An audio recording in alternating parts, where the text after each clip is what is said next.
The day I discovered my husband's signature on those papers, I felt like someone had pulled the floor out from under me. Family businesses are built on trust, but what happens when that trust is shattered by the people closest to you? I'm Megan Foster, and this is the story of how I almost lost everything my family built over 3 decades, all because of a contract my husband signed without reading, and a brother-in-law who saw our legacy as nothing more than a stepping stone to his ambitions.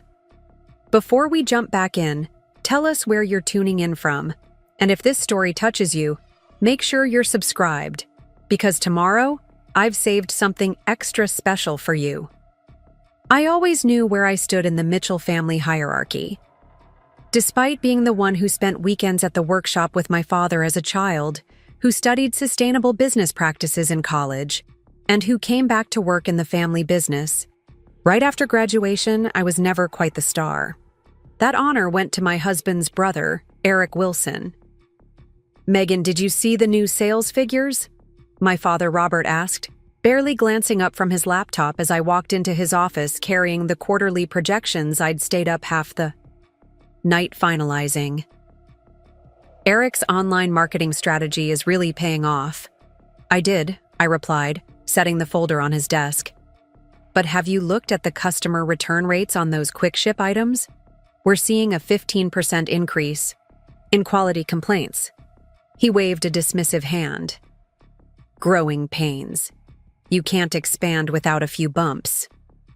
That was the rhythm of life at Mitchell's Fine Furniture. Founded by my father 35 years ago in our garage, it had grown into Portland's premier custom furniture business, known for quality craftsmanship and timeless Pacific Northwest style. Our pieces weren't just furniture. They were heirlooms, investments passed down through generations. At least that's what they used to be. 3 years ago, my husband Daniel's brother Eric joined the company after his tech startup fizzled.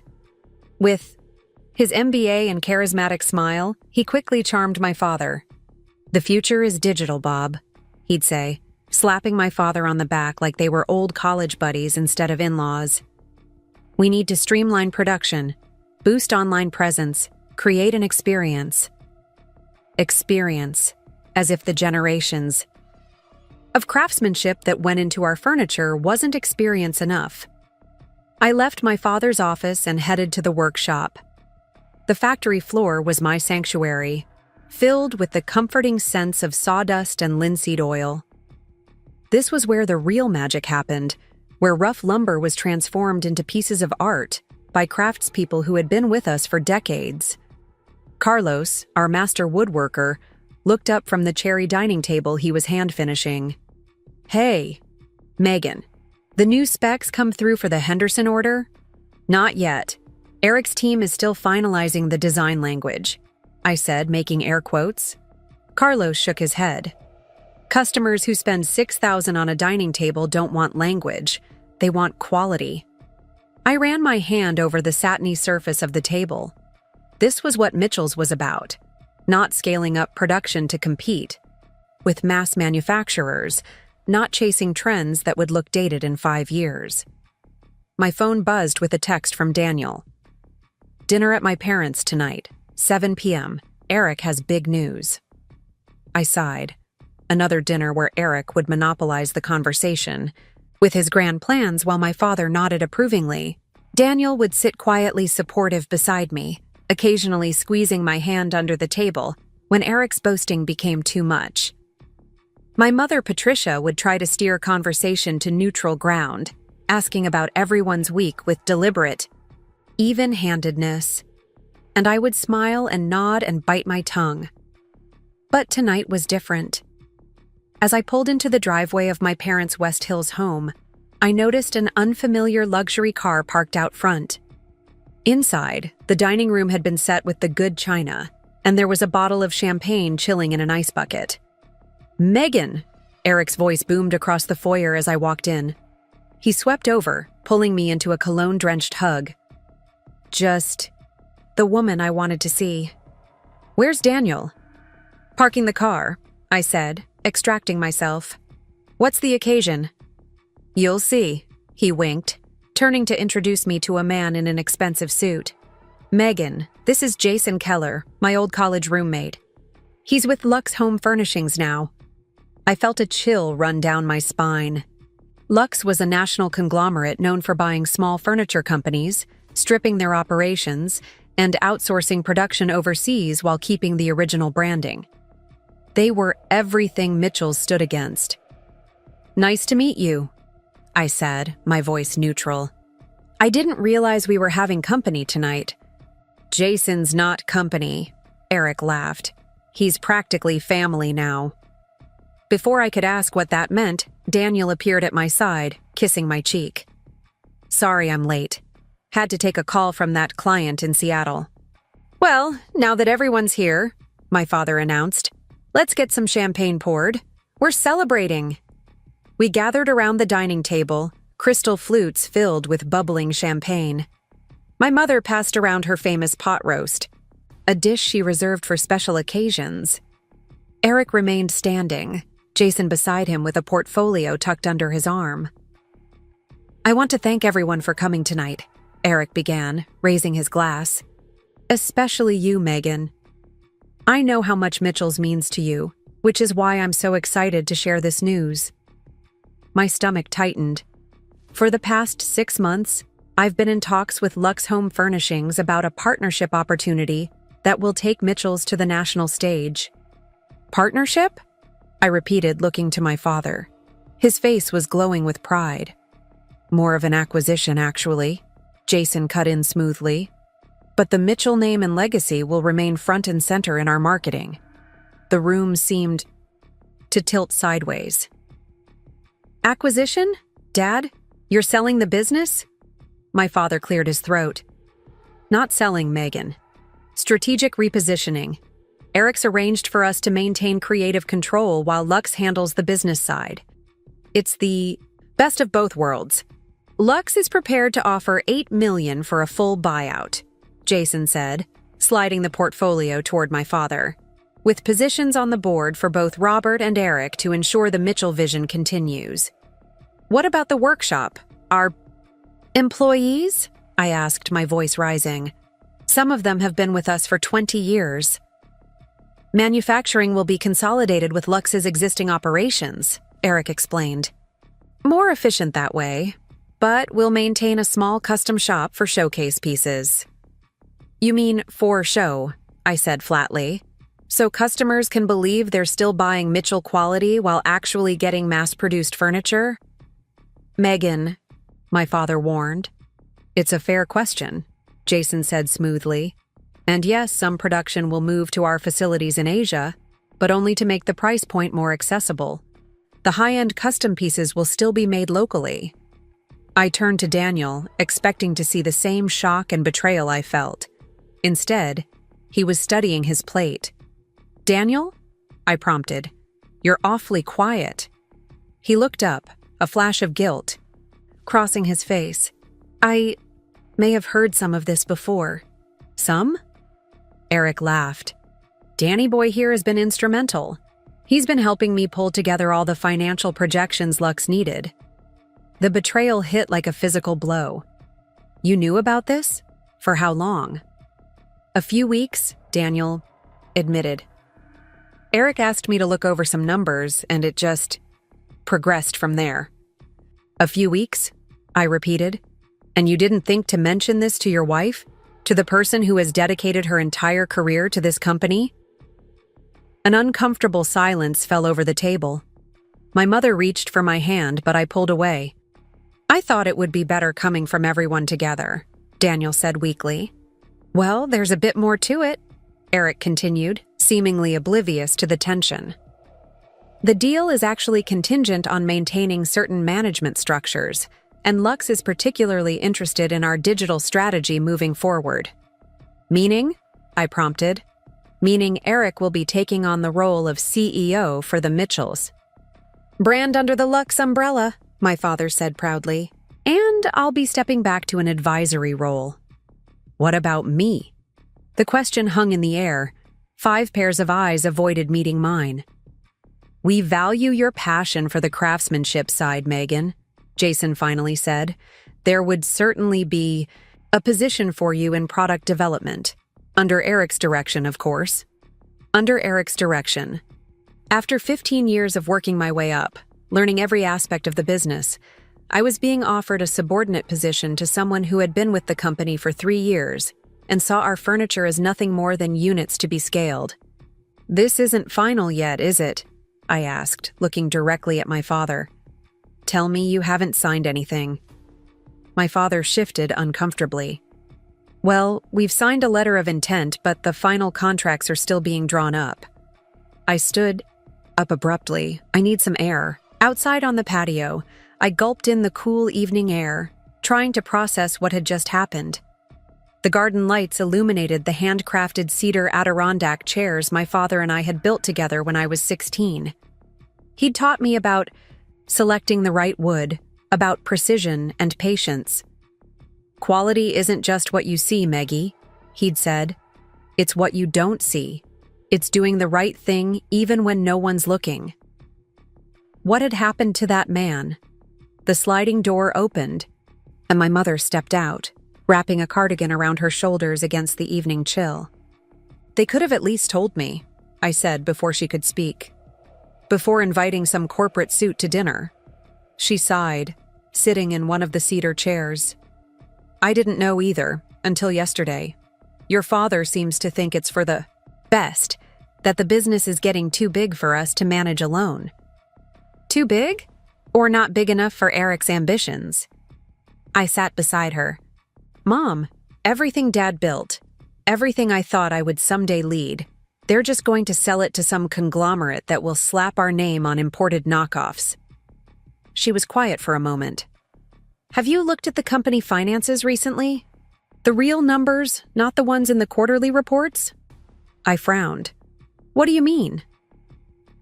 "I overheard your father and Eric arguing last week. Something about a loan coming due, a big one." This was news to me. As operations manager, I should have known about any significant debt. "What loan?" "I don't know the details." But Robert seemed worried, and Eric was reassuring him that this Lux deal would solve everything. A piece clicked into place. Eric's eagerness to sell suddenly made more sense. But why would my father take out a loan large enough to threaten the business without telling me? The sliding door opened again, and Daniel stepped out. My mother patted my knee and stood. "I'll leave you two to talk." When she'd gone, Daniel sat beside me. Preparing and narrating this story took us a lot of time, so if you are enjoying it, subscribe to our channel. It means a lot to us. Now back to the story. "I'm sorry, Meg, I should have told you." "Yes, you should have." I couldn't look at him. "Why didn't you?" He sighed. "At first, it was just Eric asking for help with some projections. Then he mentioned Lux was interested, but I thought it was preliminary. By the time I realized how serious it was, he'd convinced your dad it was the only way forward." "The only way forward for what? Since when is Mitchell's in financial trouble?" Daniel hesitated. "I'm not supposed to say anything, but there's been some cash flow issues. That new production line Eric pushed for last year, it cost more than expected, and the returns haven't materialized yet." The production line I'd advised against, the one that prioritized quantity over quality. So rather than admit his mistake, Eric's solution is to sell the entire company? It's not that simple, Meg. Lux is offering security, a guaranteed future. For who? Not for our employees, not for our customers who trust us to maintain certain standards. I finally turned to look at him. Not for me. He had the decency to look ashamed. I didn't think about it that way. I just saw the numbers, and they made sense. Some things matter more than numbers, Daniel.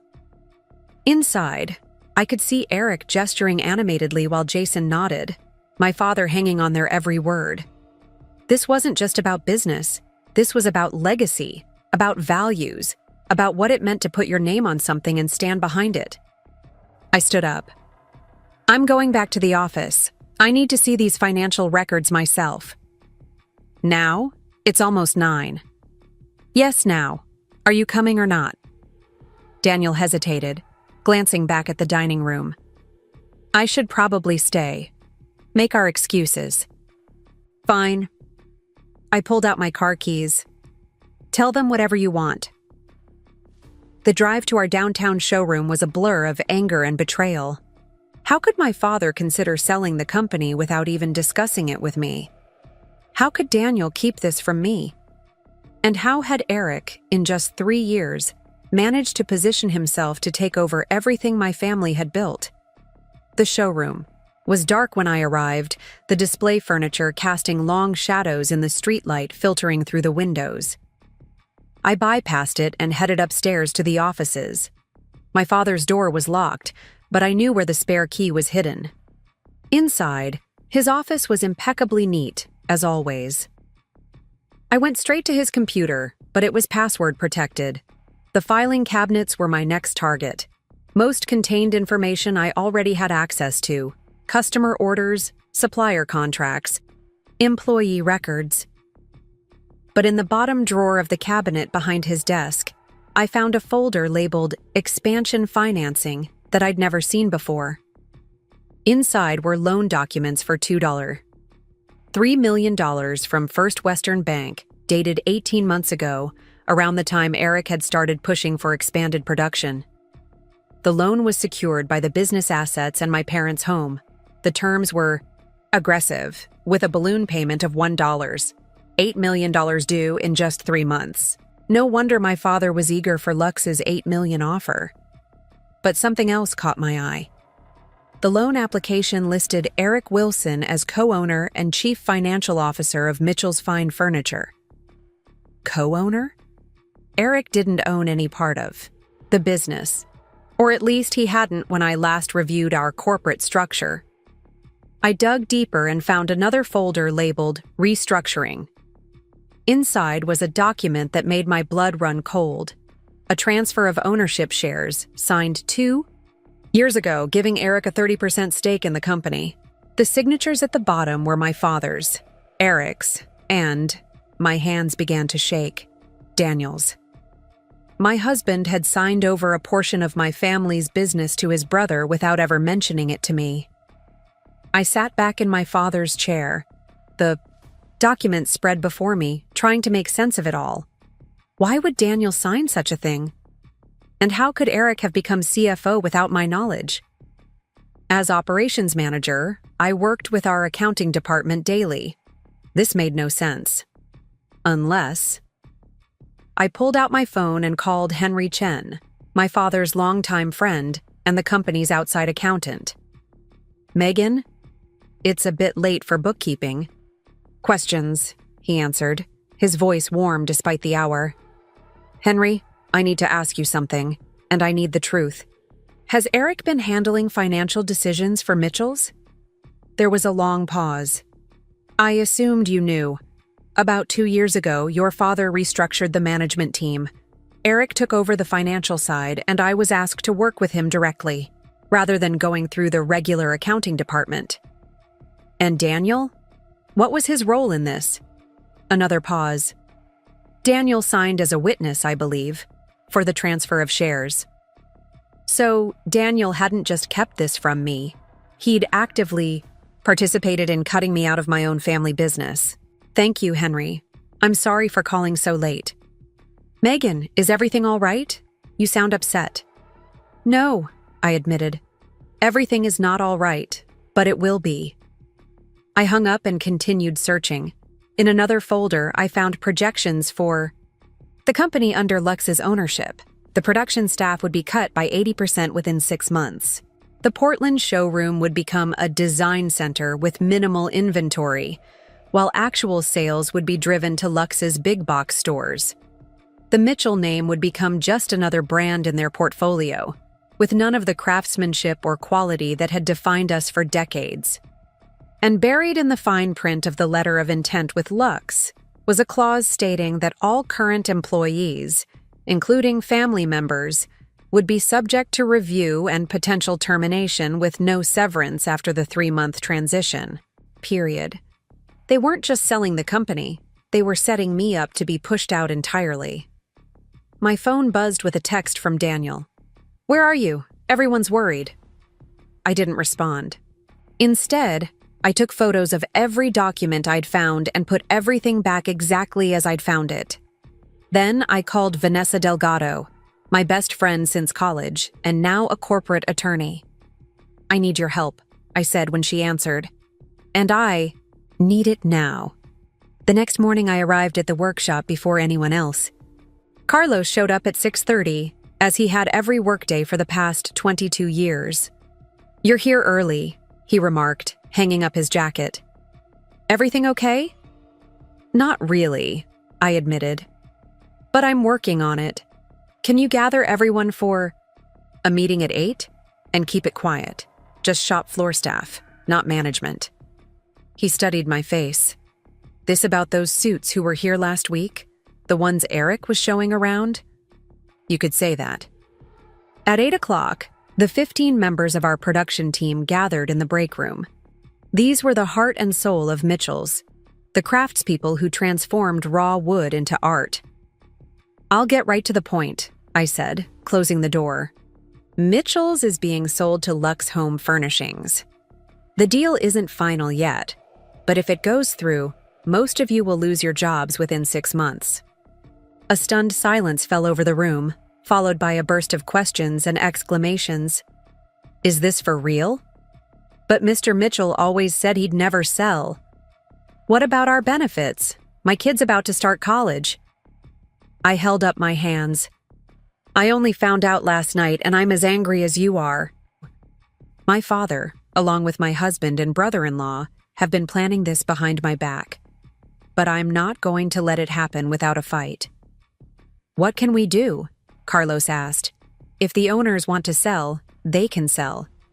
"That's just it," I said. "I'm not convinced the ownership structure they're presenting is legitimate. I need time to investigate, but meanwhile, I need all of you to continue working as normal. Don't let Eric or my father know that you know."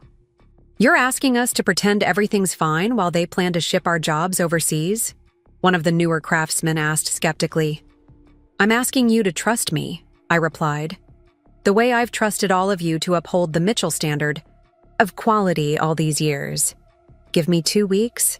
If I can't stop this by then, I'll help every one of you find new positions elsewhere, even if I have to start a new company to do it." Carlos stood up. "I'm with Megan. She's always had our backs. Time we had hers." One by one, the others nodded their agreement.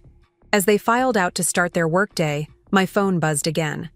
Daniel had called 6 times since last night. I'd slept on Vanessa's couch, needing space to think. Now he was calling again. This time I answered. "Where are you?" he demanded. "I've been worried sick. Your father's called a meeting at 10 and he expects everyone there." "I'll be there," I said coolly.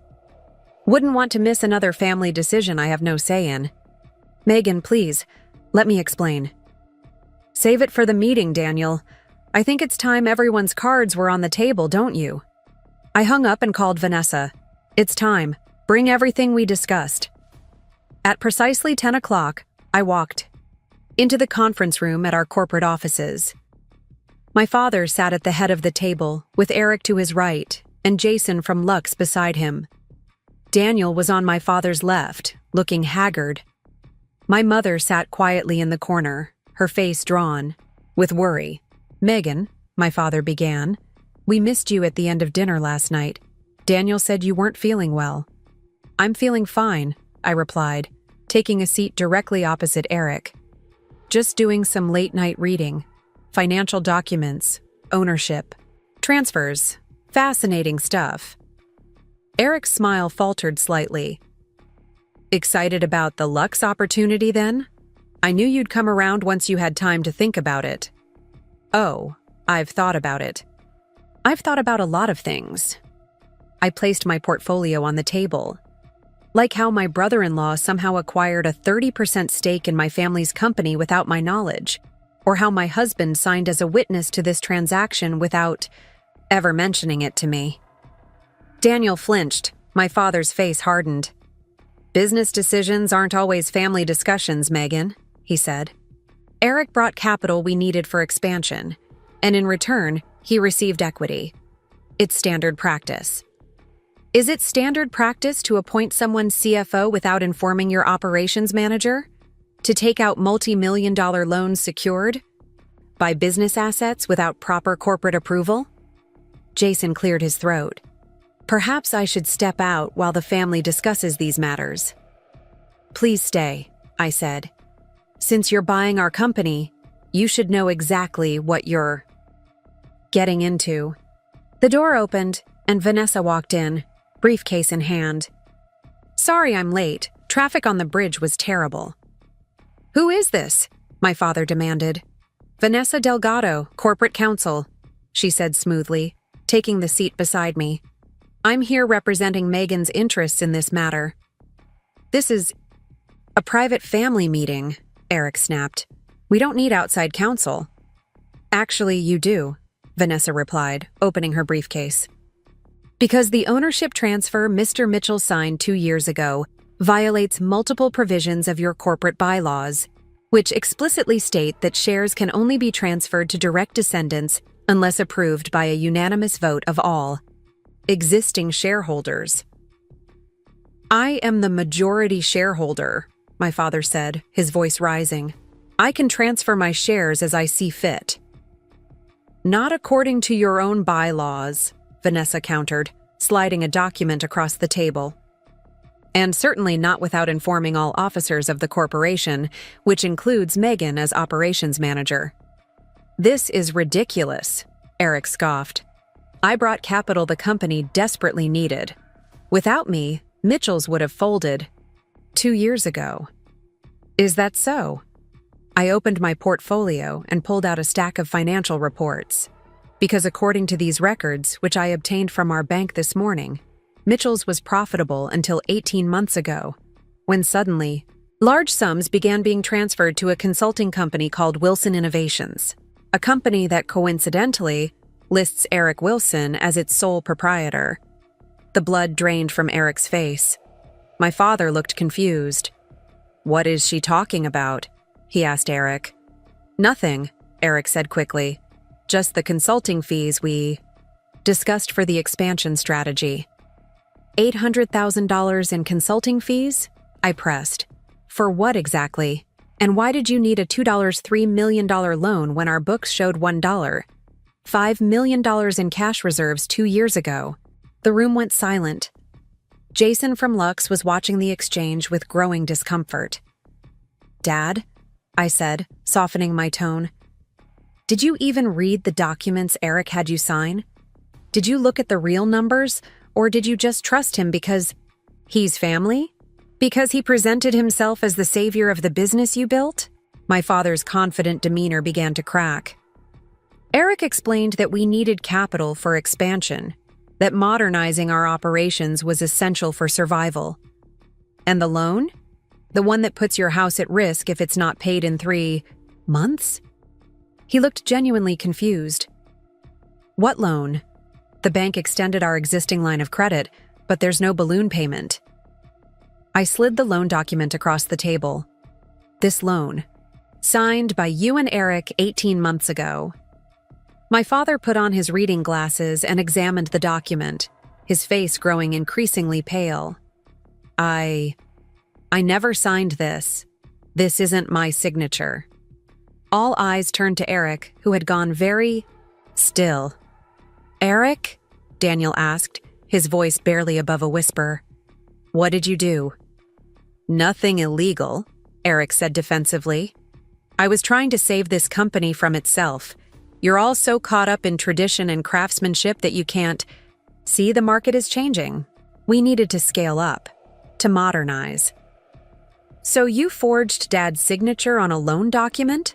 I asked incredulously, and then started draining the company through fake consulting fees to create a financial crisis that would force us to sell to Lux? It wasn't like that, Eric insisted, but his voice lacked conviction. Jason stood up. I think Lux will need to reevaluate this acquisition in light of these irregularities.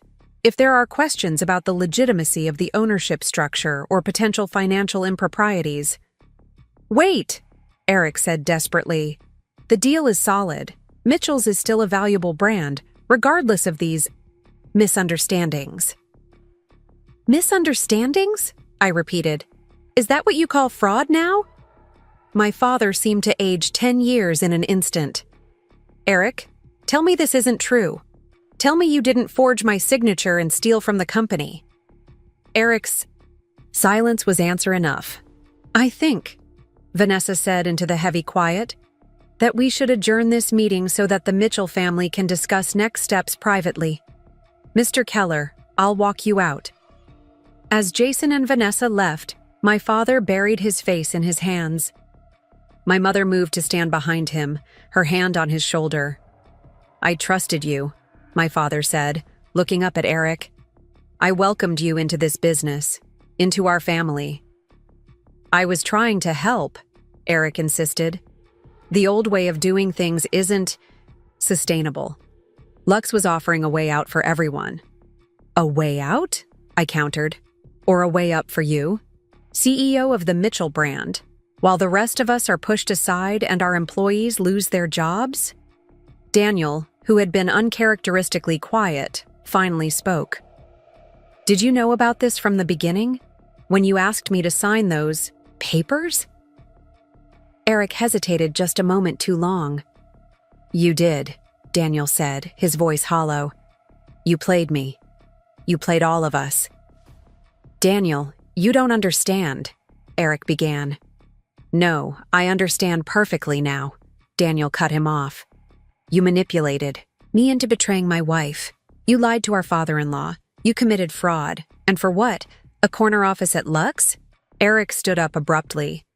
This isn't over. I own 30% of this company. Actually, I said, according to our corporate counsel, you don't. And I think the police will be very interested in those forged loan documents. You wouldn't, Eric challenged. Not to family. I met his gaze steadily. You stopped being family the moment you decided to destroy everything we built. The door closed behind Eric with a soft click that somehow felt more final than a slam would have.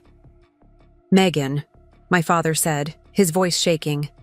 I don't know what to say. I was so focused on the future of the business, on creating a legacy that would last. I couldn't see what was happening right in front of me. It's not just your fault, Dad, I said, the anger draining out of me, leaving only exhaustion. We all got comfortable. We stopped questioning, stopped paying attention to the details. Not all of us, my mother said quietly. You tried to warn us about the quality issues, about rushing expansion. We should have listened. Daniel reached for my hand across the table. I let him take it, though I couldn't quite meet his eyes yet. I'm so sorry, Meg, he said. I never read the documents Eric asked me to sign. I just trusted him when he said it was routine, that your dad had already approved everything. I should have shown them to you, at the very least. Yes, I agreed. You should have. What happens now? My father asked. The loan is still due in 3 months, forged or not. The bank has our assets as collateral. I pulled another document from my portfolio. Vanessa and I worked on this all night. It's a plan to restructure the company, streamline operations, without sacrificing quality, and refinance the debt through a different bank. We'll have to tighten our belts for a while, but Mitchell's fine furniture can survive this. It can thrive again. My father took the document, scanning the first page. You did all this overnight? Some of us actually read the papers we're handed, I said, allowing a small smile. And I've been thinking about ways to modernize while maintaining our standards for years. You just never asked. He looked up at me, really seeing me perhaps for the first time in years. I'm asking now. My mother squeezed his shoulder. We both are. Daniel was still holding my hand, his thumb tracing circles on my palm. Meg, I know I've broken your trust. I'll do whatever it takes to earn it back. I finally met his eyes. There was genuine remorse there, and something else. Pride, maybe. Not the blind pride my father had shown in Eric, but a deeper appreciation for who I was and what I could do. It's going to take time, I told him, for all of us to rebuild what's been broken here. We have time, my father said, straightening his shoulders. And we have each other. He looked at the restructuring plan again. This is good work, Megan. Really good work. I had a good teacher, I replied. You always said quality isn't just what you see, it's what you don't see. It's doing the right thing even when no one's looking. He nodded, eyes glistening. I did say that, didn't I? I should have remembered it myself. The door opened, and Vanessa returned. Jason Keller is officially withdrawing Lux's offer, she announced. He mentioned something about ethics and family values not aligning with their corporate culture. Their loss, my mother said firmly. And there's something else, Vanessa continued, a smile playing at the corners of her mouth. I've been contacted by 3 of Lux's former acquisition targets, small furniture makers like Mitchell's, who were pressured to sell when they experienced sudden financial difficulties. It seems Eric may have run this same scheme before. Daniel looked stricken. What will happen to him? That depends, I said, on whether these other companies want to press charges, and whether we do. My father sighed heavily. He needs to face consequences, but he's still family. Let's take it one day at a time, my mother suggested. First, we save the business. Then we figure out how to save the family. I gathered. My documents, suddenly eager to get back to the workshop, to the familiar sense of wood and varnish, to the craftspeople who were the true heart of Mitchell's. I told the production team this morning, I admitted, about the potential sale. They're all waiting to hear what happens next. Then let's go tell them together, my father said, standing up. It's time they heard from all of us. As we walked toward the workshop, my father put his arm around my shoulders. You know, Meggie, I always thought I was building this business for someone who would love it as much as I do. I just didn't realize that someone was already here. The workshop door opened, and Carlos looked out, his face anxious. Behind him, the entire production team had stopped working, waiting. It's okay, I called out. Mitchell's fine furniture isn't going anywhere, and neither are we. The relief that broke across their faces was worth every painful revelation, every difficult conversation that lay ahead. This was what mattered. The people, the craft, the integrity of what we built together. Mitchell's wasn't just wood and nails and fabric. It was trust. It was legacy. It was family, in the truest sense of the word. And families, like the finest furniture, could be repaired, restored, and made stronger at the broken places. The morning. After our confrontation, I arrived at Mitchell's before sunrise. The showroom was quiet, display pieces catching the first hint of dawn through the windows. My sanctuary, nearly stolen from under me. I ran my hand along the edge of a walnut dining table, feeling the perfect smoothness that only came from hours of careful sanding and finishing. This was what we stood for, this attention to detail, this commitment to quality that couldn't be replicated in some overseas factory. My phone buzzed with a text from Vanessa. Police want statement by noon. How do you want to proceed? The question weighed heavily. Pressing charges against Eric meant publicly airing our family's dirty laundry, potentially damaging the Mitchell brand just when we needed customer confidence the most. Not pressing charges meant he might never face real consequences for what he'd done. Before I could respond, the workshop door opened, and Carlos walked in, surprised to see me standing alone in the dim light. Thought I was the first one in today, he said, hanging up his jacket. Couldn't sleep, I admitted. He nodded, understanding without needing explanation. The others are coming in early, too. We want to get that Henderson order finished ahead of schedule. Show everybody Mitchell's isn't going anywhere. His quiet loyalty brought a lump to my throat. Thank you. As Carlos headed to his workstation, my father appeared at the showroom entrance, looking older than I'd ever seen him. Dark circles shadowed his eyes, and his normally impeccable clothes seemed hastily chosen. "You're here early," he said. "So are you." He walked over, running his hand along the same table I had touched moments before. "Your grandfather made this design. Did you know that? One of the first pieces Mitchell's ever sold." I hadn't known.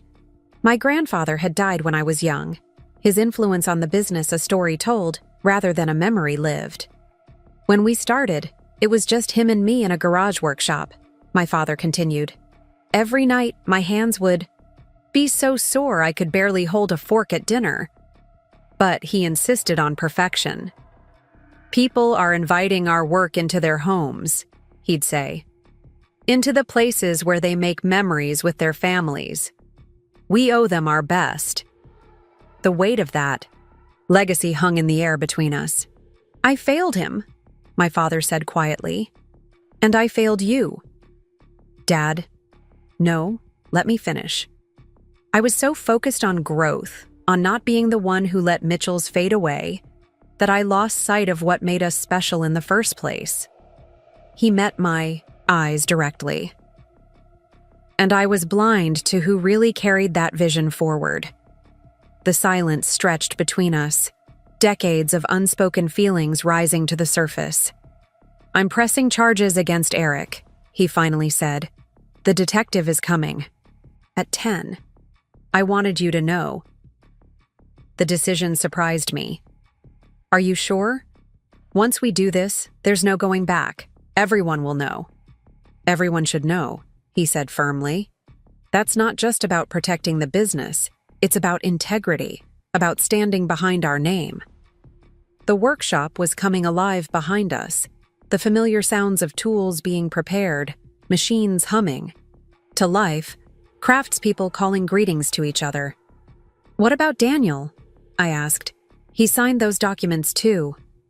My father's expression softened. Daniel was manipulated. He made a mistake, a serious one, but he didn't act with malice. Eric did. "I'm not sure I can forgive him," I admitted. "Not yet." "That's your decision to make, but don't make it today, when everything's still raw." He squeezed my shoulder. "Your grandfather also used to say that good wood needs time to season. So do good decisions." The showroom door chimed, and we both turned to see Daniel walk in, carrying 2 coffee cups. He looked as though he hadn't slept either. "I'll be in my office," my father said tactfully, leaving us alone. Daniel approached cautiously, offering one of the cups. "Vanilla latte? Extra shot. Still your favorite?" I accepted the peace offering, the familiar warmth of the cup comforting against my palms. "Thanks." "I didn't know if you'd be here or at home," he said. "I didn't know if you were coming home at all." "I stayed at Vanessa's." I took a sip of the coffee, buying time to organize my thoughts. I needed space to think. He nodded, eyes downcast. "I deserve that. I deserve worse." "Why did you do it, Daniel? Really? After 10 years together, how could you keep something this important from me?"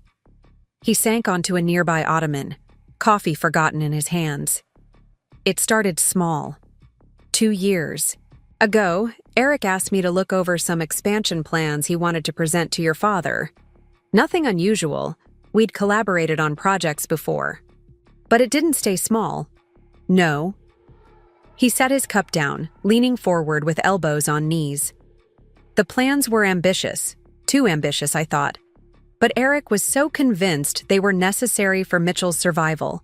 He had charts, market analyses, projections showing how traditional furniture makers were being squeezed out by mass manufacturers. And you believed him." I raised concerns. He had answers for everything. And then he mentioned he was putting his own money into the company to fund the expansion. He made it sound like he was saving the family business. So when he asked you to witness the documents, I thought I was helping secure Mitchell's future. He said your father had already reviewed everything, that it was just formality. Daniel looked up, meeting my eyes. I should have read every word. I should have talked to you directly. There's no excuse. The raw honesty in his voice made it harder to maintain my anger, but the hurt remained. You chose him over me. No, Daniel said quickly. Never. I thought I was choosing what was best for Mitchell's, which meant what was best for you. I was wrong, catastrophically wrong, but I never intended to betray you. The workshop door opened, and Carlos poked his head into the showroom. Megan, there's someone here asking for you. Says he's from First Western Bank. Daniel and I exchanged glances, the bank holding the fraudulent loan. I'll be right there, I said, setting down my coffee. To Daniel, I added, we're not done with this conversation. I know, he replied. I'll be here when you're ready to continue it. The bank representative was a serious young man in a pressed suit, looking out of place amid the sawdust and machinery of the workshop. He introduced himself as Andrew Reeves, Special Investigations Unit. We received some concerning documentation this morning, he said, once we were seated in the conference room. Apparently from your brother-in-law, Eric Wilson. My stomach tightened. What kind of documentation? He placed a folder on the table. Emails between himself and your husband, Daniel Foster, discussing the terms of the loan and the planned sale to Lux Furnishings. Mr. Wilson claims these prove your husband was fully aware of all financial arrangements. I opened the folder with trembling fingers. Inside were printouts of what appeared to be email exchanges between Eric and Daniel spanning the past 2 years. In them, Daniel seemed not just aware of Eric's schemes but an active participant, discussing ways to overstate expenses, hide cash flow issues from me, and position the company for a profitable exit via acquisition. These are forgeries, I said immediately, though doubt had already taken root. Daniel wouldn't do this. Andrew's expression remained neutral. They came from Mr. Wilson's business server. The timestamps and header information appear legitimate. Eric is trying to drag Daniel down with him, I insisted. He's already forged my father's signature on loan documents. This is just more of the same. We'll need to investigate thoroughly, of course, but given the nature of these allegations and the loan's irregular status, I need to inform you that First Western will be freezing all Mitchell's business accounts pending resolution. The impact of his words hit me like a physical blow. You can't do that. We have payroll due next week. Vendor payments. We're in the middle of reorganizing specifically to address the issues Eric created. I understand this is difficult, Ms. Foster, but bank policy in cases of potential fraud is quite clear. Until we determine who authorized what, all assets must be secured. After he left, I sat alone in the conference room, the forged emails spread before me. They were convincingly crafted, with details about projects and conversations that only someone close to the company would know. If I didn't know Daniel so well, I might have believed them myself. The door opened, and my mother entered, looking concerned. Your father told me the bank was here. How bad is it? They've frozen our accounts, I said, pushing the emails toward her, and Eric's not going down without a fight. She scanned the documents, her face hardening. That manipulative? Little. He never did know how to lose gracefully. What if they're real, Mom? What if Daniel was in on it the whole time? The question that had been gnawing at me finally escaped. She sat beside me, taking my hand. Do you really believe that? After everything you two have built together? I thought of Daniel's face this morning, the genuine remorse in his eyes. No, but I didn't believe Eric could do what he did either. Trust is hard to rebuild once it's broken, she acknowledged. But if anyone deserves the benefit of the doubt, it's Daniel. Eric, on the other hand. She tapped the emails. This reeks of desperation. The bank doesn't see it that way. Without access to our accounts, we can't pay anyone. We can't order materials. We're dead in the water." My mother straightened, a determined glint in her eye I hadn't seen in years. "Not necessarily. Your father and I still have our personal accounts. And my retirement fund. It's not millions, but it would cover payroll for a few weeks at least." "Mom, no, that's your security." "Mitchell's is our security," she corrected. "It's our legacy. And legacy isn't just about the past.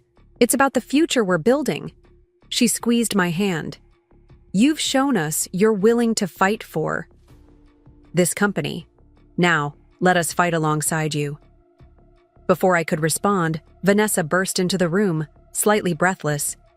"Sorry to interrupt, but you need to see this right away." She placed her tablet on the table, displaying a business news website. The headline made my blood run cold.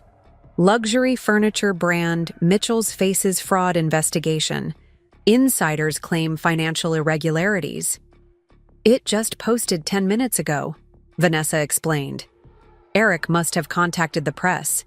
I skimmed the article, which quoted anonymous sources close to the company, alleging systematic financial mismanagement at Mitchell's, including inflated sales figures, quality control issues, and impending bankruptcy. "He's trying to tank our reputation," I realized. "If he can't profit from Mitchell's, he'd rather see it destroyed." "It gets worse." Vanessa swiped to another screen. "Lux just issued a statement distancing themselves from any acquisition talks, saying they conduct thorough due diligence and would never consider purchasing a company with such problematic practices." The walls seemed to close in around me. In less than 24 hours, we'd gone from a respected furniture maker with a solid reputation to a company under fraud investigation with frozen accounts and public accusations of dishonesty. "We need to respond," my mother said firmly. "Set the record straight." "With what evidence?" I countered. "The bank already thinks Daniel was complicit. The press will assume we're just doing damage control." Vanessa tucked her tablet away. "Actually, there might be a way to prove those emails are forgeries. Daniel's emails go through the company server, right? Even ones he sends from home or his phone?" I nodded. "We set it up that way for continuity when people are traveling or working remotely. Then the server logs would show if those exact emails were ever actually sent or received. Email headers can be faked, but server logs are much harder to manipulate, especially if you don't have direct access to the server." A spark of hope ignited. "Our IT support is outsourced to TechCore. They maintain daily backups of all system data." "Let me call them," Vanessa offered. "As your legal counsel, I can request an emergency data preservation order." As she stepped out to make the call, my mother gave me a questioning look. "What can I do?" I thought for a moment. "Call the craftspeople who've left over the years, the ones who started their own studios or went to work for other companies. See if any of them would be willing to publicly vouch for Mitchell's integrity and quality standards." She nodded, already pulling out her phone. "Consider it done." Left alone, I turned back to the forged emails, studying them more carefully. Something about the writing style nagged at me. The Daniel in these exchanges used certain phrases, certain rhythms of speech that didn't quite ring true. My husband was methodical, precise in his communication. These emails had a subtle undertone of flamboyance that reminded me more of. The door opened again, and my father entered with Carlos. "We just saw the news," my father said grimly. "The whole workshop knows." "How are they taking it?" I asked. Carlos stepped forward.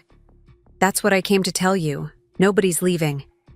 We all know this is Eric's doing, not Mitchell's. But if we can't process payroll, we'll wait," he said simply. Everyone agreed. Mitchell's has always treated us fairly. We can carry the company for a while until this gets sorted out. The loyalty brought tears to my eyes. I don't know what to say. "Say you'll keep fighting," Carlos replied, "because we're fighting with you." My father cleared his throat, visibly moved. "We don't deserve this kind of loyalty." "Sure you do," Carlos countered. For 22 years, you've treated us like family, not just employees. Family sticks together when things get tough. Family. The word resonated painfully after Eric's betrayal. But looking at Carlos, at my parents, I was reminded that family wasn't just about blood or marriage. It was about choice, about showing up, about standing together when it mattered most. The conference room began filling with others. Vanessa, returning from her call, Henry Chen arriving with financial records, Daniel hovering uncertainly in the doorway. The room hummed with purposeful energy as people started making calls, reviewing documents, drafting statements. I caught Daniel's eye and nodded slightly, inviting him in. He moved to a corner, not presuming to take a central role but clearly, ready to help however needed. TechCore is already working on the server logs, Vanessa announced. They should have something for us by end of day. I've contacted the bank's regional director, Henry added. He's a personal friend. He can't override the freeze entirely, but he might be able to create exceptions for critical operations like payroll. My mother hung up from a call, smiling triumphantly. Martin Sawyer and Judith Kim both agreed to make public statements supporting Mitchell's. They've already posted on their professional social media accounts. Martin and Judith were renowned furniture makers who had apprenticed at Mitchell's years ago. Their endorsement carried significant weight in the industry. What about the police? I asked my father. Are they still coming at 10? He checked his watch. Any minute now. But I'm not sure pressing charges is our priority right now, given everything else. It absolutely is, I insisted. Eric needs to be held accountable legally, not just professionally. Otherwise, he could do this to someone else. Daniel spoke up from his corner. I agree with Megan, and I want to give a full statement too, about my involvement. Or rather, how Eric manipulated my involvement. All eyes turned to him. The room went quiet. Are you sure? I asked. Once it's on record. I'm sure, he said firmly. I made a terrible mistake trusting Eric, but I never knowingly participated in fraud. Those emails are forgeries, and I'll swear to that under oath if necessary. As if on cue, the showroom bell chimed, and the receptionist appeared in the doorway. Detective Chen is here. The next hour passed in a blur of formal statements, evidence presentation, and legal terminology. Detective Sarah Chen was thorough, but compassionate, clearly distinguishing between Eric's deliberate fraud and Daniel's unwitting participation. Based on what you've shown me, we have grounds to pursue charges against Eric Wilson for forgery, fraud, and embezzlement, she concluded. As for Mr. Foster, his level of culpability will depend on what the evidence shows about his knowledge and intent. The server logs will clear him, I said with more confidence than I felt. She nodded. Let's hope so. In the meantime, I'm going to seek a warrant to search Mr. Wilson's residence and office. Is there anything specific we should be looking for? His laptop, Daniel suggested. If he fabricated those emails, he probably did it there. And any external hard drives or cloud. Storage accounts. Eric's obsessive about backups. Detective Chen made a note. We'll be thorough. In situations like this, people often keep evidence they should destroy, thinking it gives them leverage. After she left, the temporary command center we'd established in the conference room continued operating at full tilt. Henry and Vanessa huddled over financial documents, identifying which payments were most critical if the bank granted limited access to our accounts. My parents worked the phones, reaching out to longtime customers and suppliers to explain the situation and request patience. I stepped out for a moment of quiet, finding myself in the workshop. The familiar sounds and smells wrapped around me, like a comforting blanket. Despite everything happening in the offices, work continued here. Carlos and his team were putting the finishing touches on the Henderson dining set, a masterpiece of cherry wood with subtle maple inlays. It's beautiful, I said, running my hand along the grain. Carlos nodded, applying a final coat of oil to bring out the wood's natural luster. Best work we've done all year. Thought it might be good for morale to focus on something special today. You were right. I watched the other craftspeople moving with purpose through their tasks, their focus unwavering despite the company's uncertain future. Thank you for rallying, everyone. Wasn't just me. When word got around about what Eric did, about how you stood up to him to protect the business, people made up their own minds. He set down his cloth and faced me directly. You know what? The difference is between you and Eric. Besides the fraud?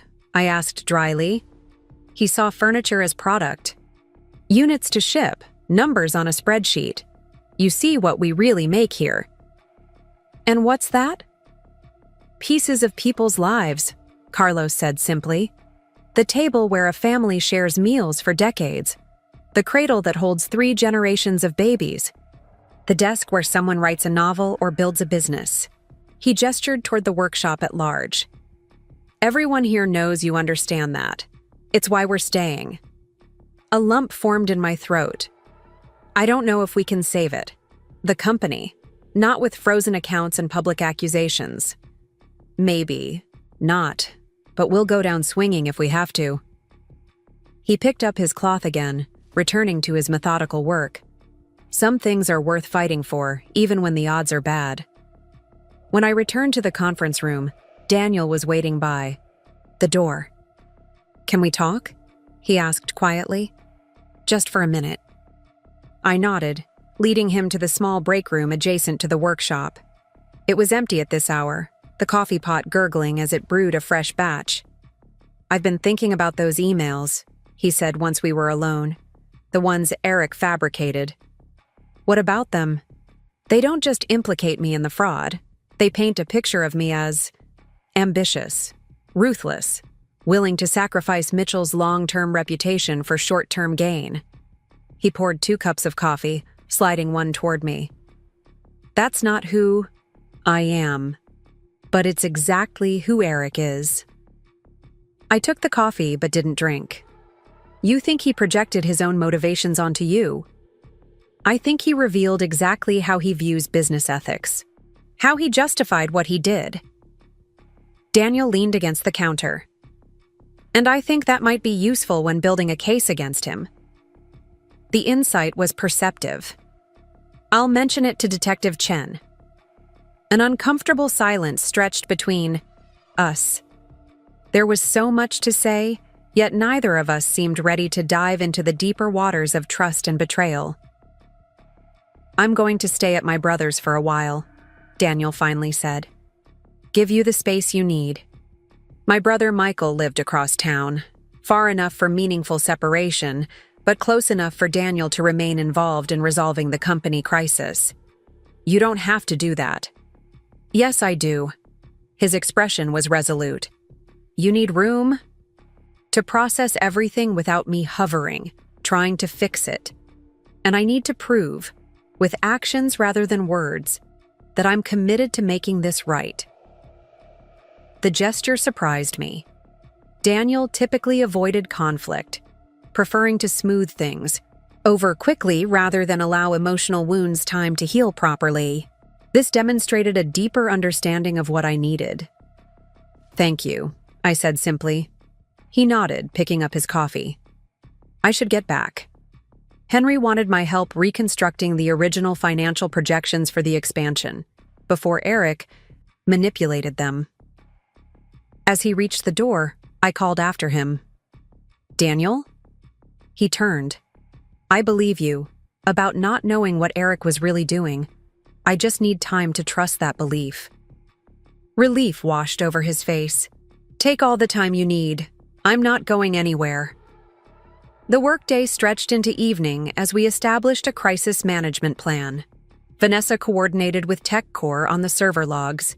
Henry secured limited release of funds for essential operations.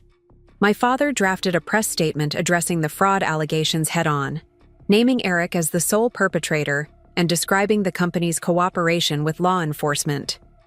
Around 8 o'clock, just as exhaustion was setting in, Vanessa's phone rang. Her expression brightened as she listened, quickly putting the call on speaker. "I've got Marcus from TechCore," she announced. "He has something." "Ms. Foster?" A voice crackled through the speaker. "We've completed our analysis of the server logs. Those emails purportedly between Mr. Foster and Mr. Wilson, they never passed through your company's mail server. Not sending, not receiving, nothing." A collective exhalation of relief filled the room.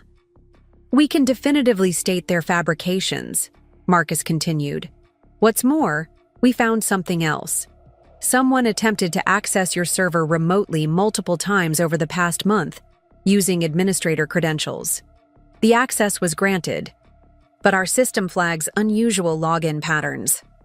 "Eric," I breathed. "He must have gotten the admin password somehow." "Can you tell what he accessed?" Vanessa asked. "Email archives primarily," Marcus replied. "He was downloading old legitimate correspondence between himself and Mr. Foster, probably to help create convincing forgeries. This was exactly what we needed: concrete evidence that the emails were fabricated, that Daniel hadn't been complicit in Eric's schemes." "We're preparing a full forensic report," Marcus added. "Should be ready by morning. Will that timeline work for your legal team?" "It's perfect," Vanessa confirmed. "And Marcus? Thank you. This could save the company." As the call ended, a cautious optimism spread through the room.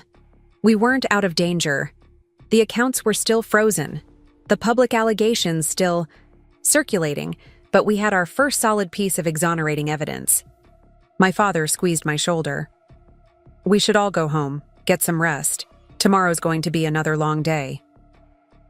One by one, people gathered their things and departed. Daniel lingered, clearly waiting to ensure I was okay before leaving for my brother's house. "I can drive you home," he offered. I shook my head. "I'm staying here tonight. There's a sofa in Dad's office, and I want to be on site early tomorrow when the forensic report comes in." He seemed about to protest, then thought better of it. "Call if you need anything at all." After everyone left, I locked the showroom doors and wandered through the darkened displays. Each piece represented hours of craftsmanship, a tangible expression of Mitchell's values. The thought of losing all this, not just the business, but the legacy, the community we'd built, was unbearable. In my father's office, I settled onto the leather sofa, exhausted but too wired to sleep. My phone buzzed with a text from an unknown number. When I opened it, my blood ran cold. "This is just the beginning. Mitchell's will burn, and you'll watch it happen." Attached was a photo of what appeared to be customer records, design, specifications, proprietary techniques, internal documents that represented decades of Mitchell's institutional knowledge. The implied threat was clear. Eric had company secrets, and he was willing to release them to competitors if we pursued charges. I forwarded the message to Detective Chen with shaking hands, adding, "Just received this threat from Eric Wilson. He has stolen company intellectual property and is threatening to release it." Her response came quickly. "Do not engage or respond. Adding corporate espionage to potential charges. Warrant being executed at his residence now." I set the phone. Aside, a new wave of anger washing over me. Even now, when he'd been exposed, when his schemes had fallen apart, Eric was still trying to destroy what my family had built. Still trying to exercise power he had no right to claim. The office door creaked open, startling me. Carlos stood in the doorway, a thermos in hand. "Thought you might still be here," he said, offering the container. "My wife's chicken soup. She insisted." I accepted gratefully. "You should be home with your family. Just dropped by to check the humidity in the drying room." He glanced at my phone, which still displayed Eric's message. "More trouble?" "Nothing we can't handle," I said, tucking the phone away. "But thank your wife for me. This is exactly what I needed." After he left, I sipped the richly flavored soup, feeling its warmth spread through me. Tomorrow would bring new challenges, new battles in the war Eric had declared. But tonight, this small kindness reminded me what we were fighting for. Not just a business, not just a legacy, but a community built on mutual respect, on craftsmanship, on doing the right thing, even when it was difficult, on creating something meant to last. I stretched out on the sofa, wrapping myself in the throw blanket kept there for late working nights. As exhaustion finally overtook me, one thought provided comfort. Whatever happened next, we would face it together. Not as the broken family Eric had tried to create, but as the stronger one forged in the fire of his betrayal. I woke to the sound of my phone buzzing persistently on the side table. Disoriented, I fumbled for it in the dim light of my father's office. The digital clock on his desk read 5:37 a.m. "Hello?" My voice was rough with sleep. "Megan, it's Detective Chen. Sorry to call so early, but I thought you'd want to know immediately. We executed the search warrant at Eric's residence last night." I sat up, instantly alert. "Did you find anything?" "Everything." Her voice carried a note of satisfaction. His laptop contained drafts of the forged emails, along with templates he'd created using legitimate correspondence between himself and your husband. We also recovered multiple external drives containing Mitchell's proprietary information. Relief flooded through me. "So you have proof the emails were fabricated?" "Absolutely conclusive proof. But there's more." She paused. "We also found documentation related to similar schemes he'd executed at 2 other family businesses before joining Mitchell's. In both cases, he engineered financial crises, then positioned himself to take control during the resulting chaos. This confirmed what we'd suspected. Eric's betrayal of Mitchell's wasn't an isolated incident, but part of a pattern. Has he been arrested? That's why I'm calling. He wasn't at his residence last night. According to his wife Natalie, he packed a bag and left shortly after your confrontation yesterday morning. We've put out an alert, but he's running," I finished for her. "It appears that way.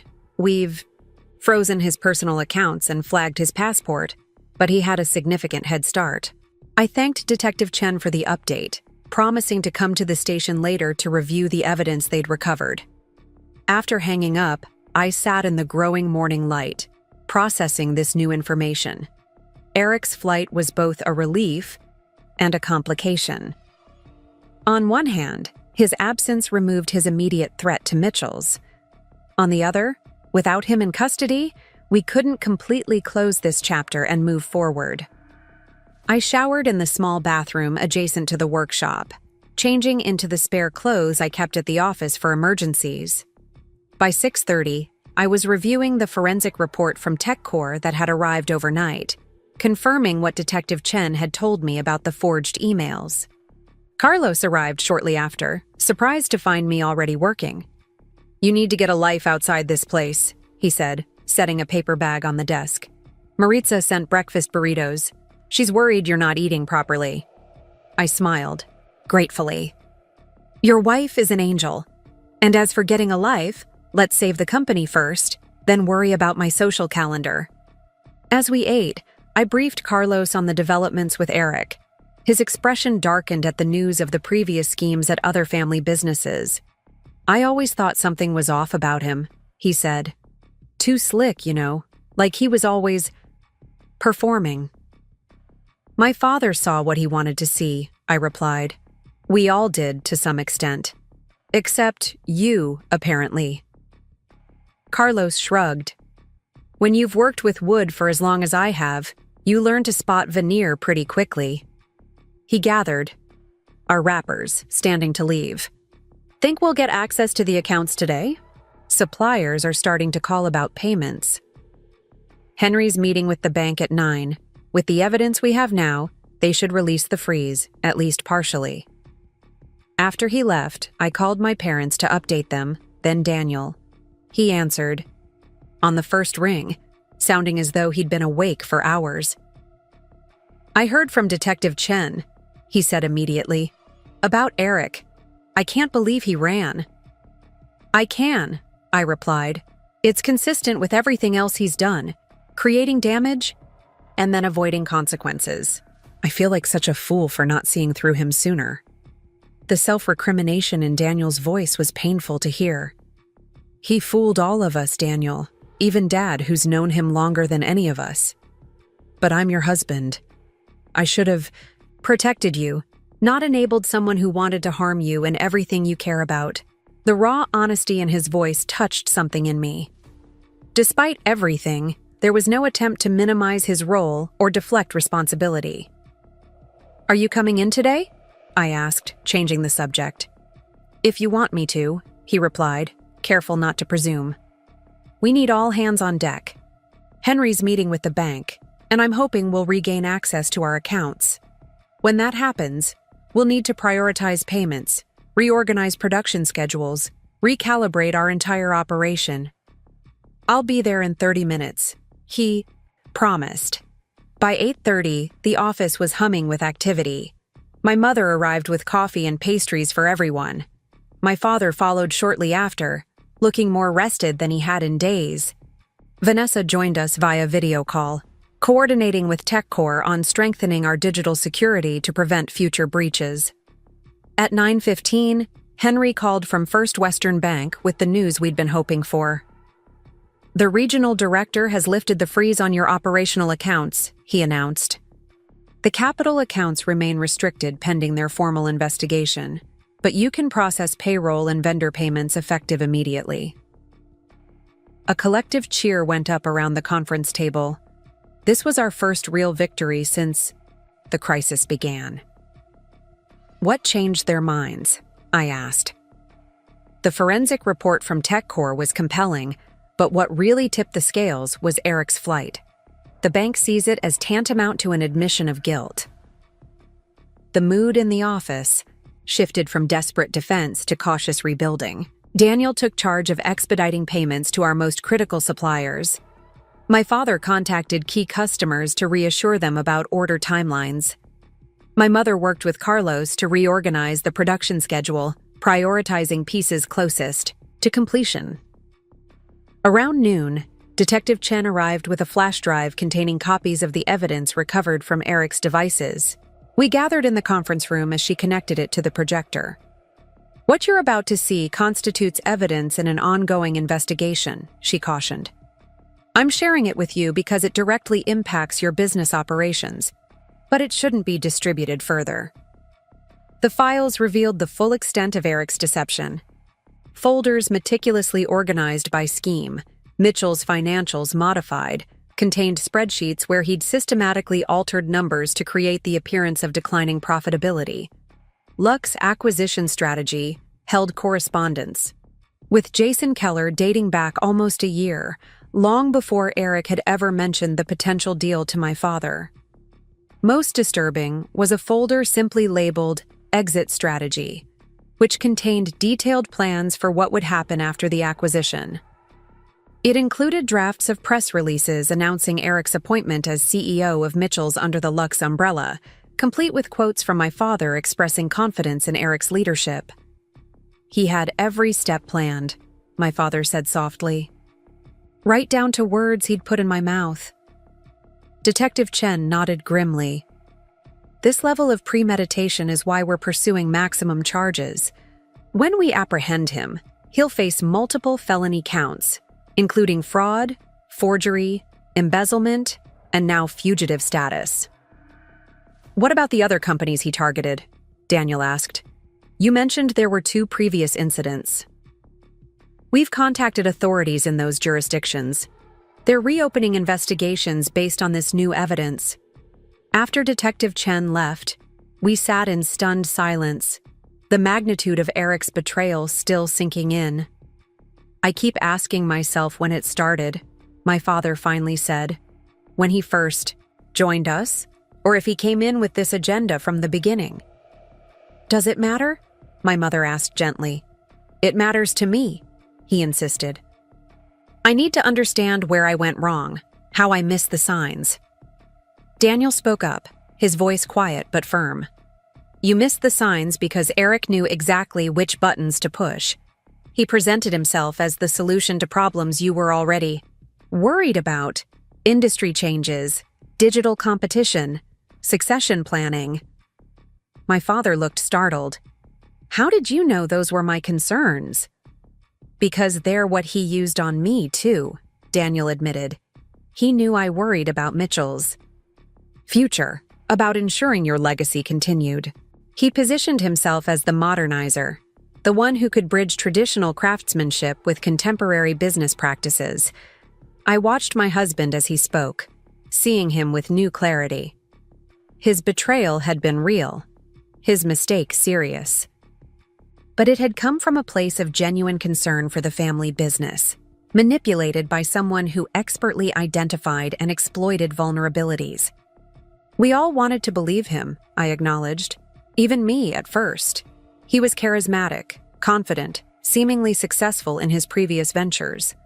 It wasn't until I saw how his strategies affected our quality that I started having doubts. Quality, my father repeated, nodding slowly. That's what I lost sight of. Not just in our furniture, but in how we conduct ourselves as a business, as a family.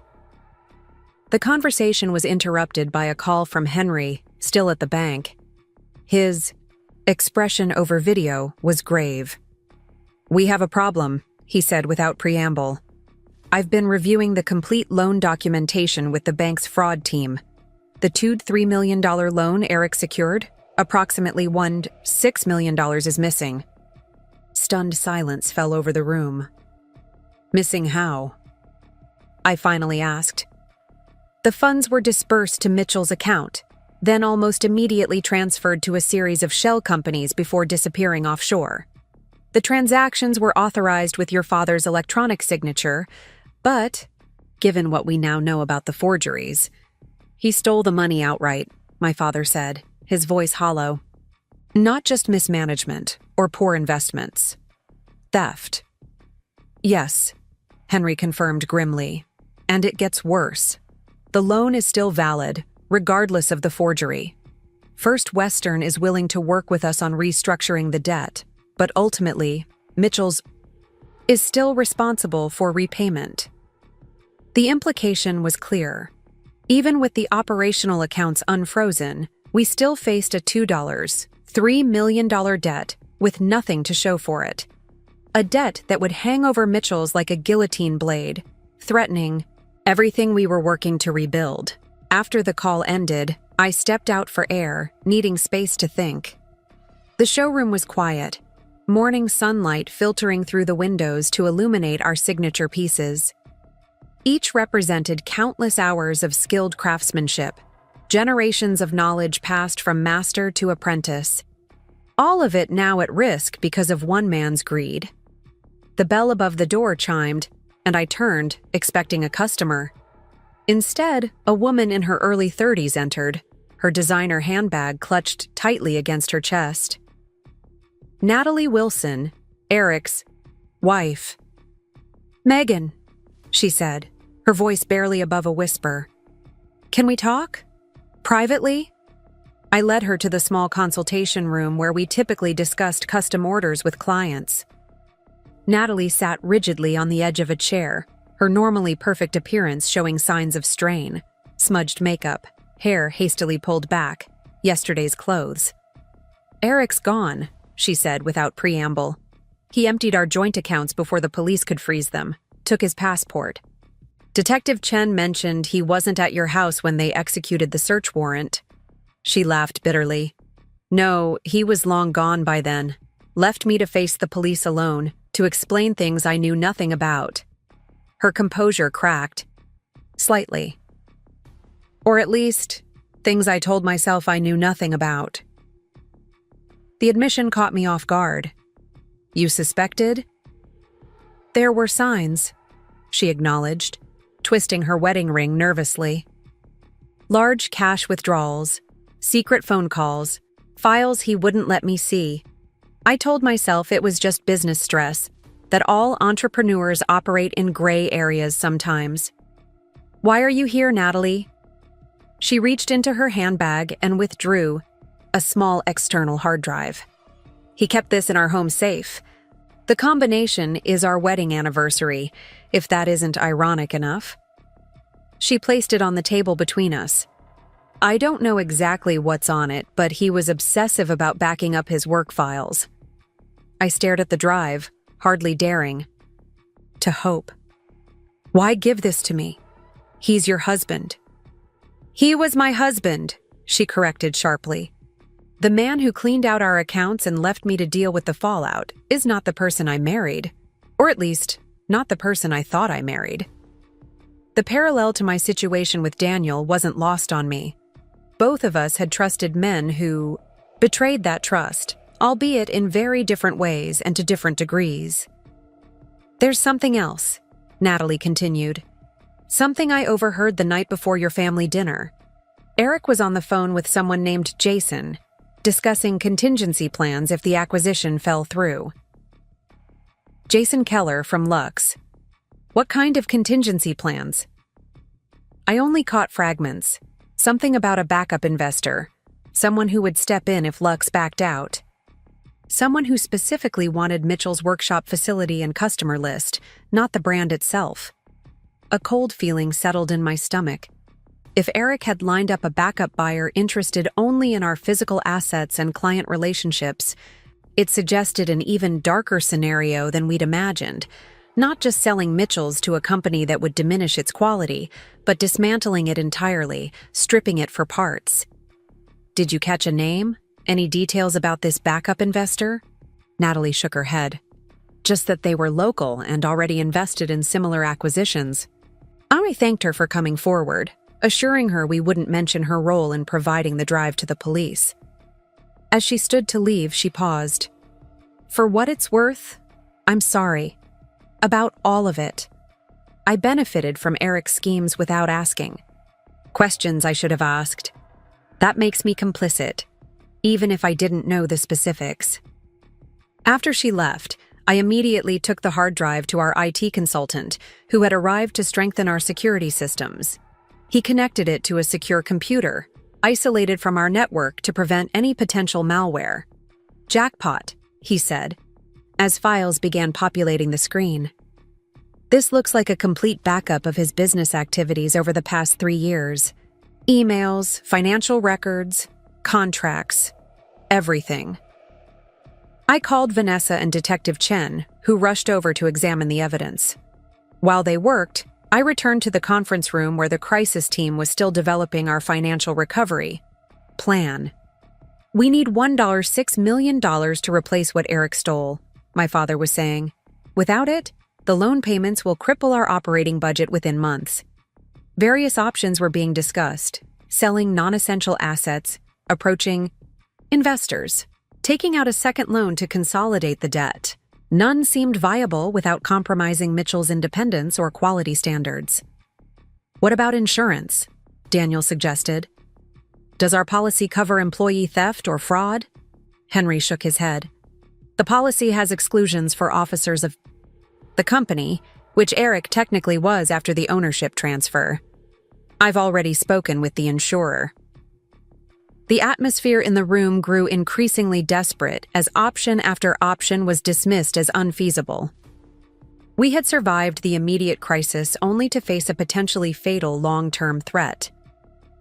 Maybe we should reconsider some kind of partnership, my father finally said, the words clearly paining him.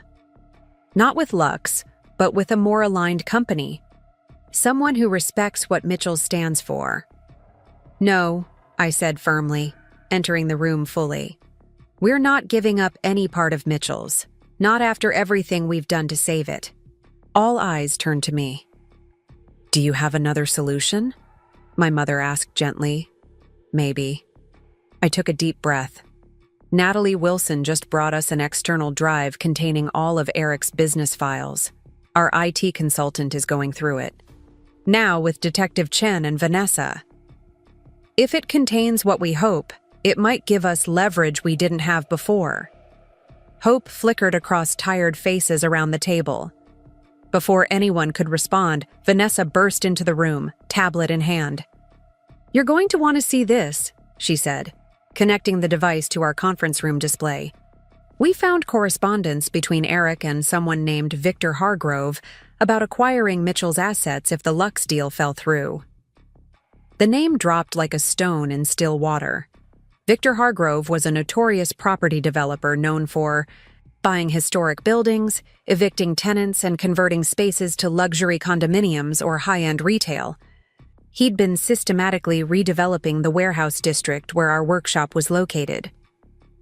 Hargrove has been trying to buy our workshop property for years, my father said, stunned. I always refused to sell, even when he offered well above market value. Vanessa nodded grimly.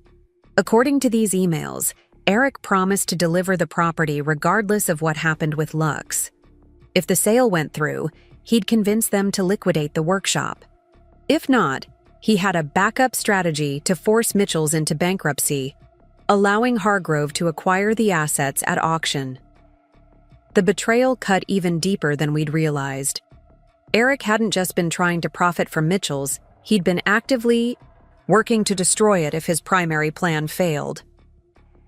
Can we use this against Hargrove somehow? Daniel asked. Prove he was conspiring with Eric? That's where it gets interesting, Vanessa replied, a hint of triumph in her voice. Hargrove was careful in his written correspondence, but Eric wasn't.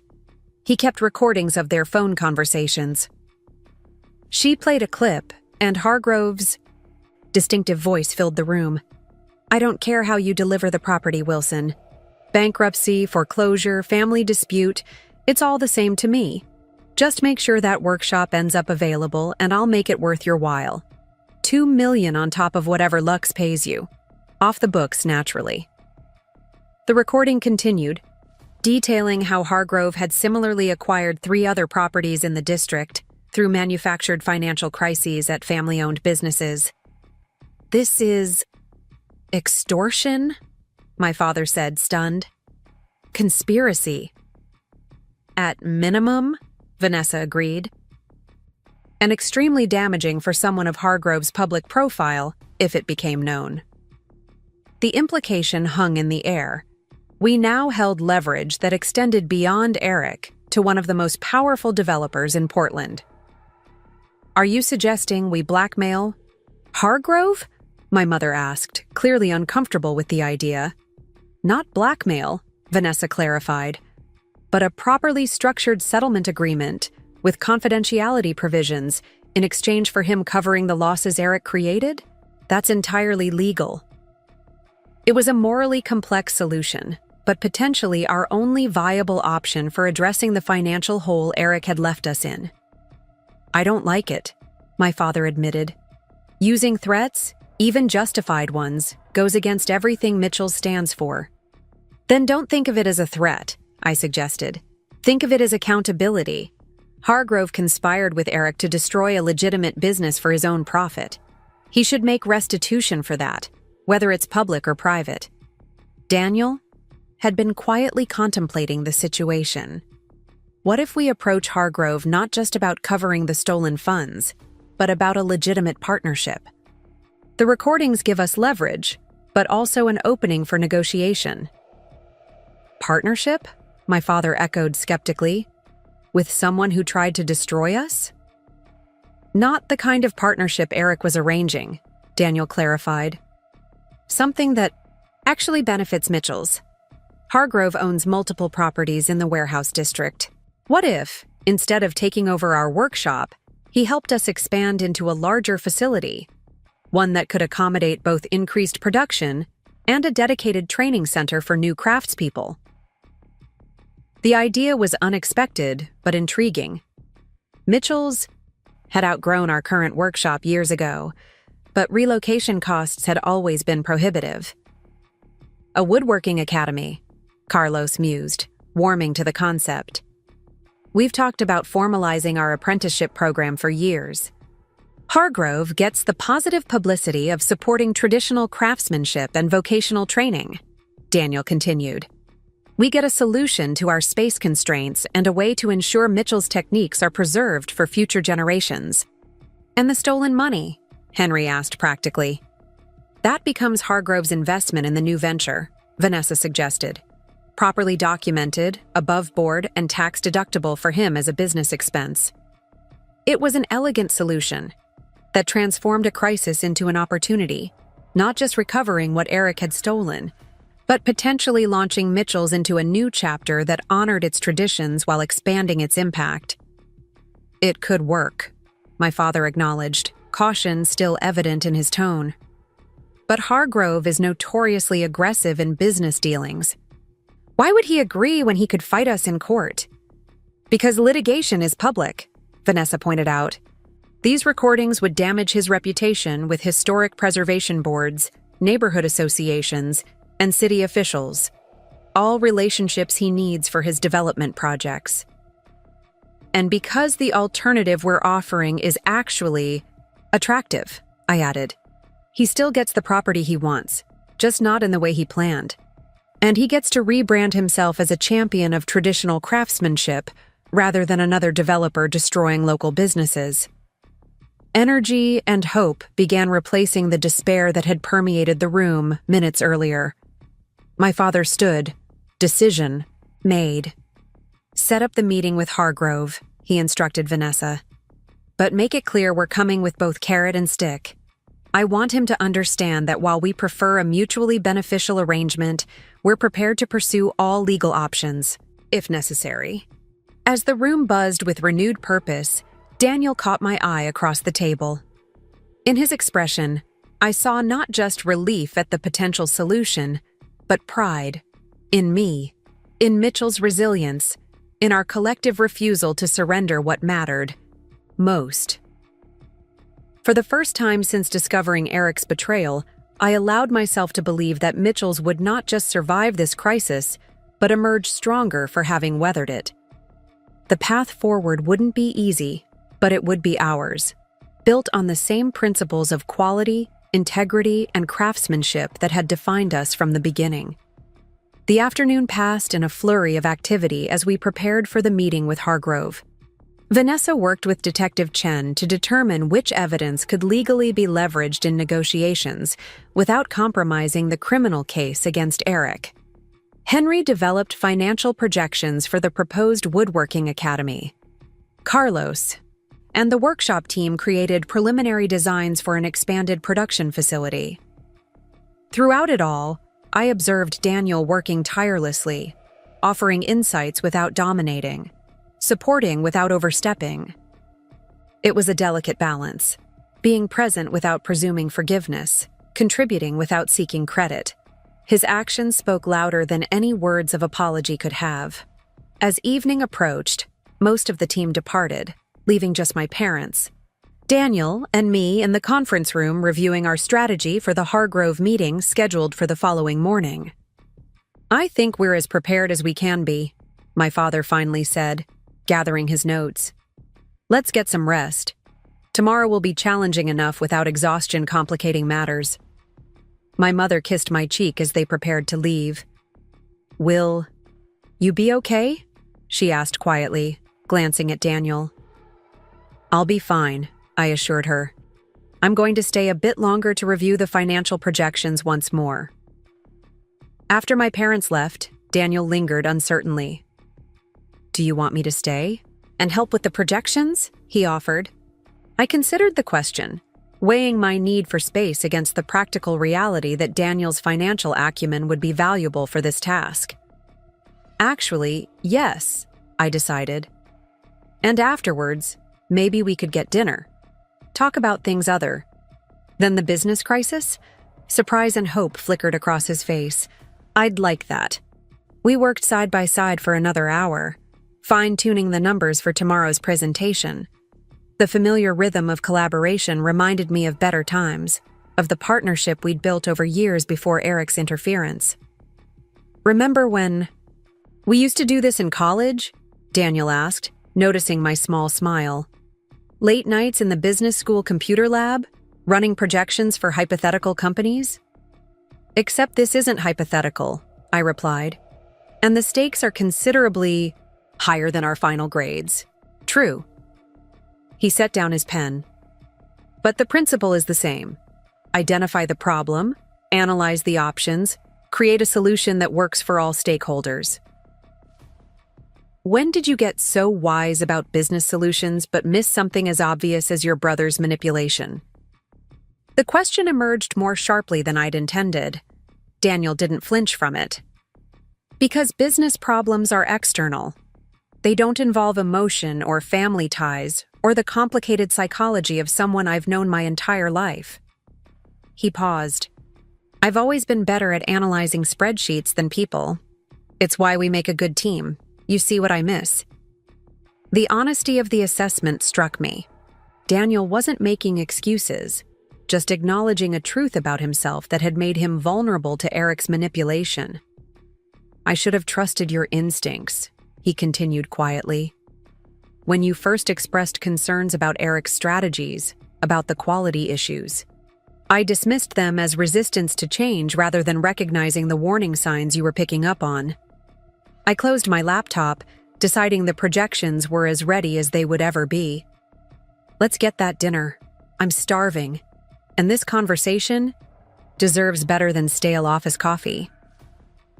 We walked to a small Italian restaurant a few blocks from the showroom, one we'd frequented in better days.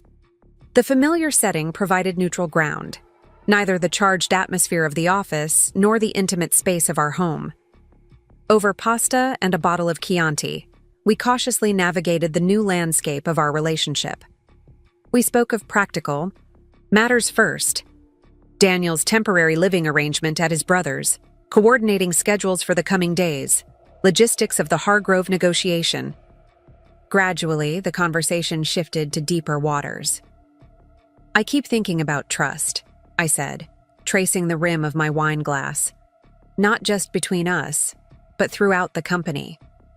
How fragile it is, how quickly it can be broken, how much work it takes to rebuild. Daniel nodded, understanding the subtext. And whether it can ever be fully restored once it's damaged. Yes. I don't have an answer for that, he admitted. I can only show day by day through actions rather than words that I'm worthy of that trust being rebuilt. He took a sip of wine and accept that it might never be the same as before. His acceptance of this difficult truth touched me more than any promise or plea could have.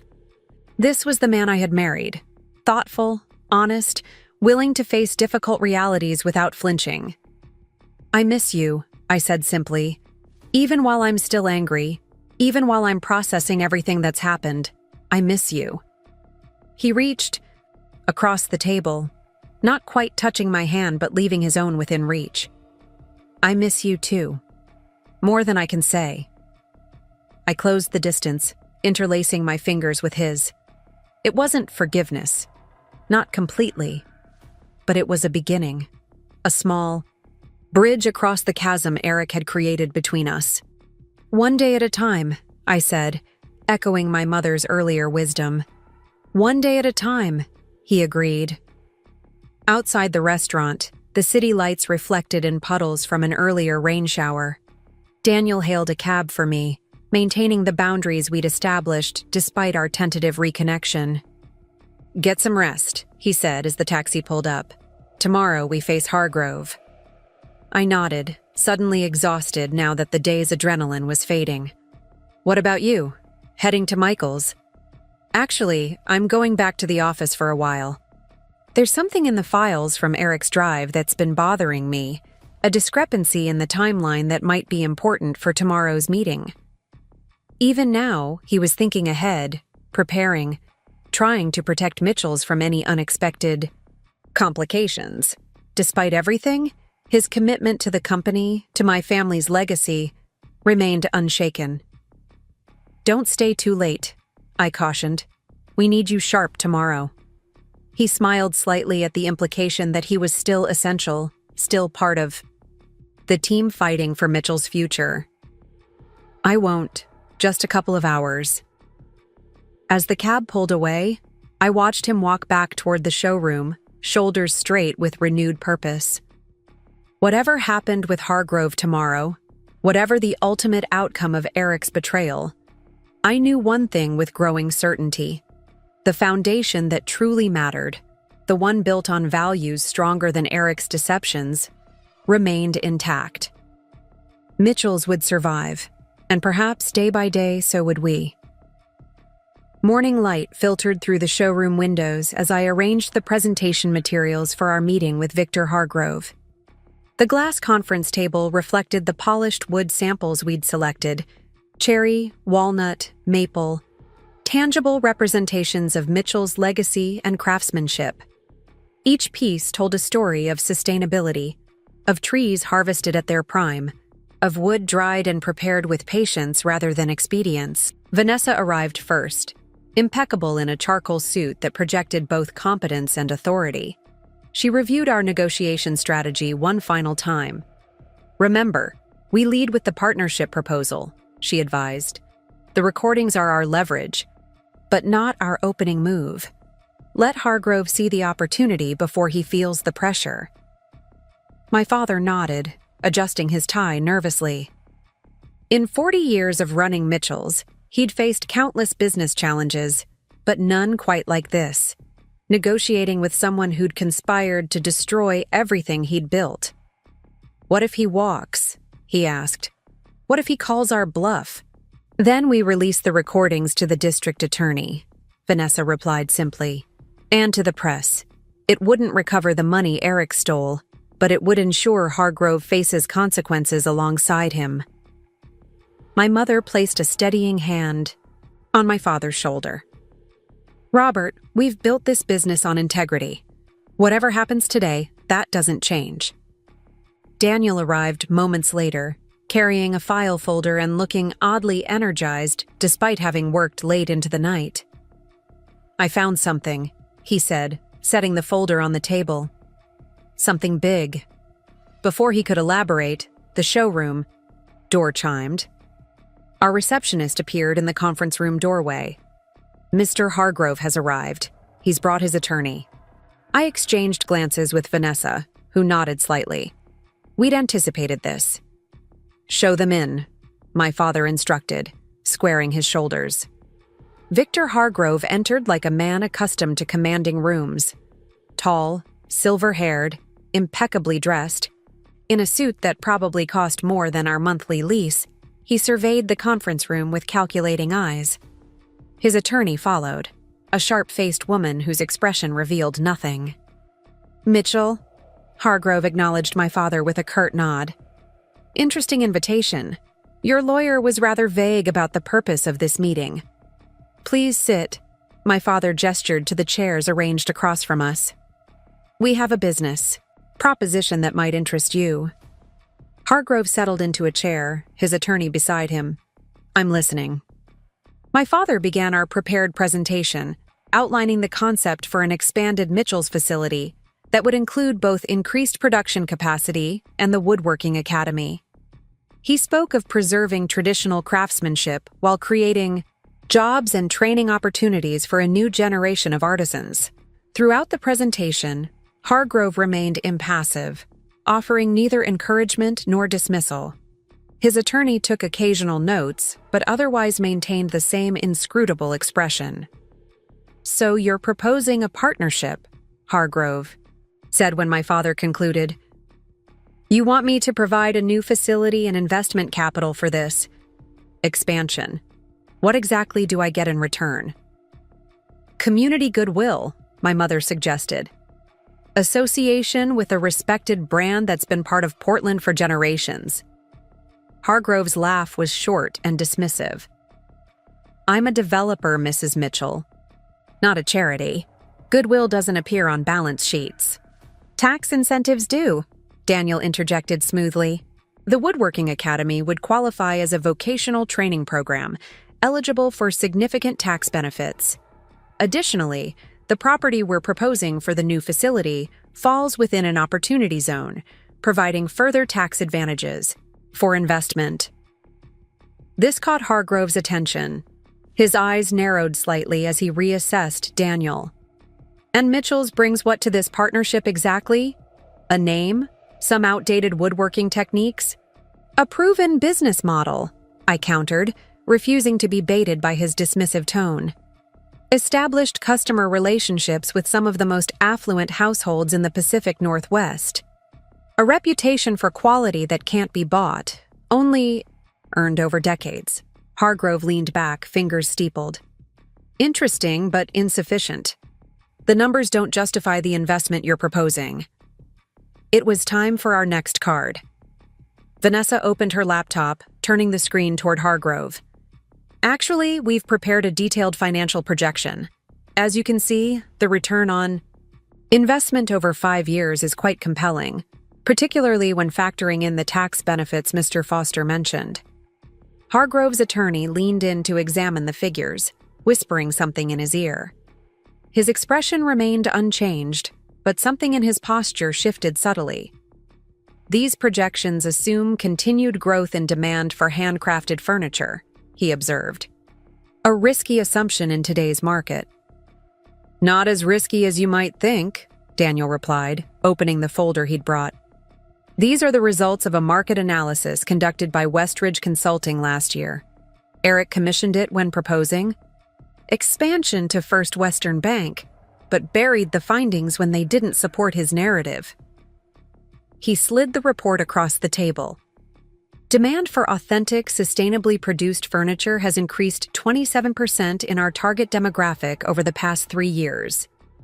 The mass market is struggling, yes, but the high-end niche where Mitchell's operates is actually expanding.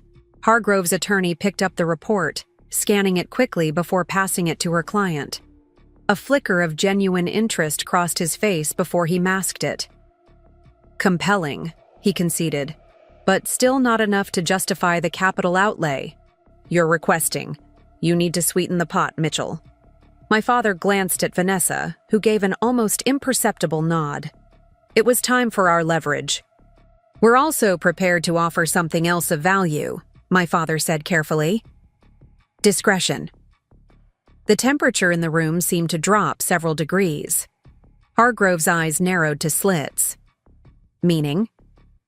Meaning we're aware of your arrangement. With Eric Wilson, I stated plainly. The plan to force Mitchell's into bankruptcy so you could acquire our property at auction. The $2 million offered off the books if he delivered what you wanted.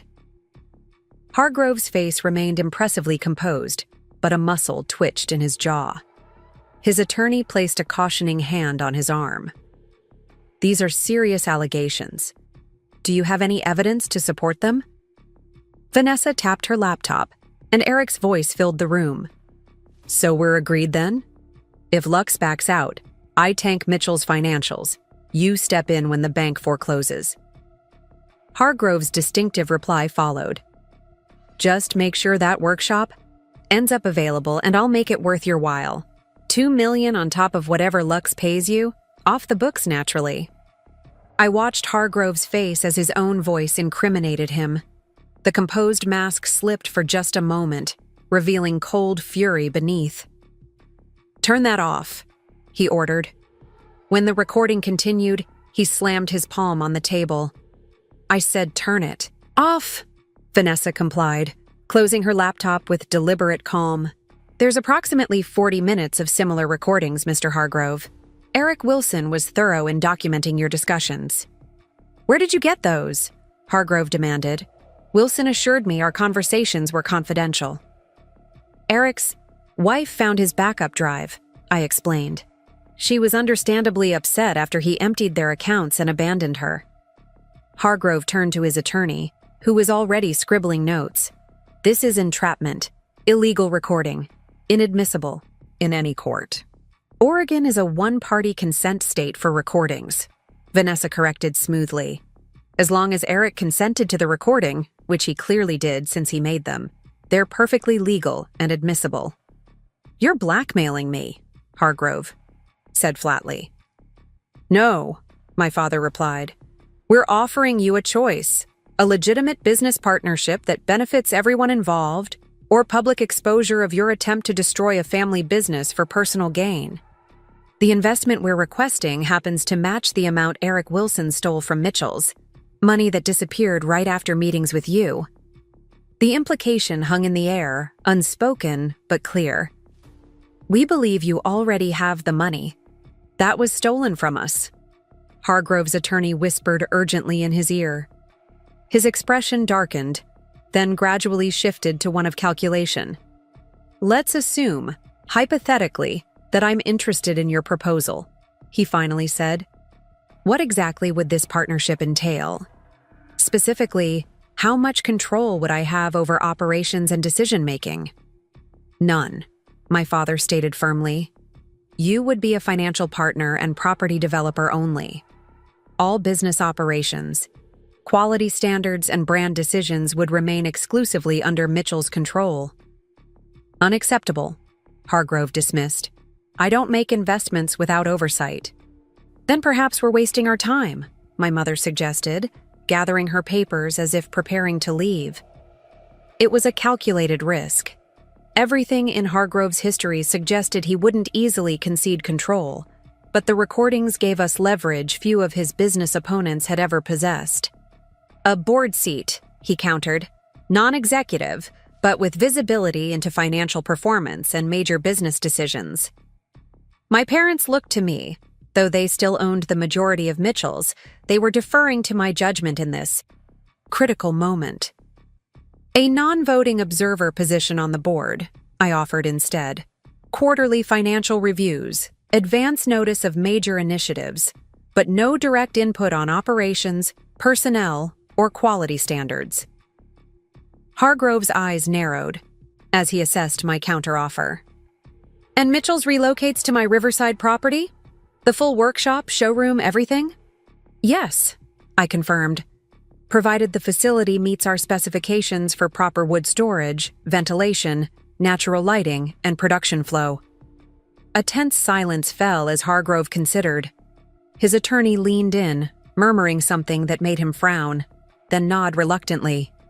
"I have conditions of my own," he finally said. "First, those recordings never see the light of day, regardless of what happens with this partnership going forward. My attorney will draft an ironclad non-disclosure agreement." "Agreed, with one exception," Vanessa interjected. "The agreement becomes void if you attempt to undermine Mitchell's in any way, directly or indirectly." Hargrove's jaw tightened, but he nodded curtly.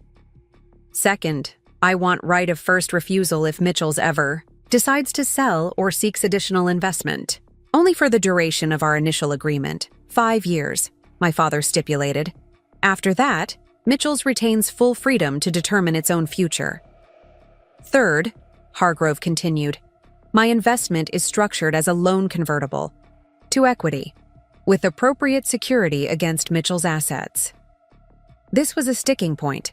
We needed his capital, but not at the risk of giving him leverage over the company's core assets, particularly if the partnership soured. The loan can be secured against the new equipment and fixtures we'll acquire for the expanded facility, I proposed. But not against Mitchell's intellectual property, customer relationships, or existing production equipment. Hargrove's lips thinned, but after a brief consultation with his attorney, he grudgingly agreed. Final condition: this partnership is announced as a mutual collaboration benefiting the community. No hint of coercion or impropriety. That suits us fine, my mother said. Mitchell's reputation for integrity is one of our most valuable assets. We have no interest in tarnishing it with public accusations.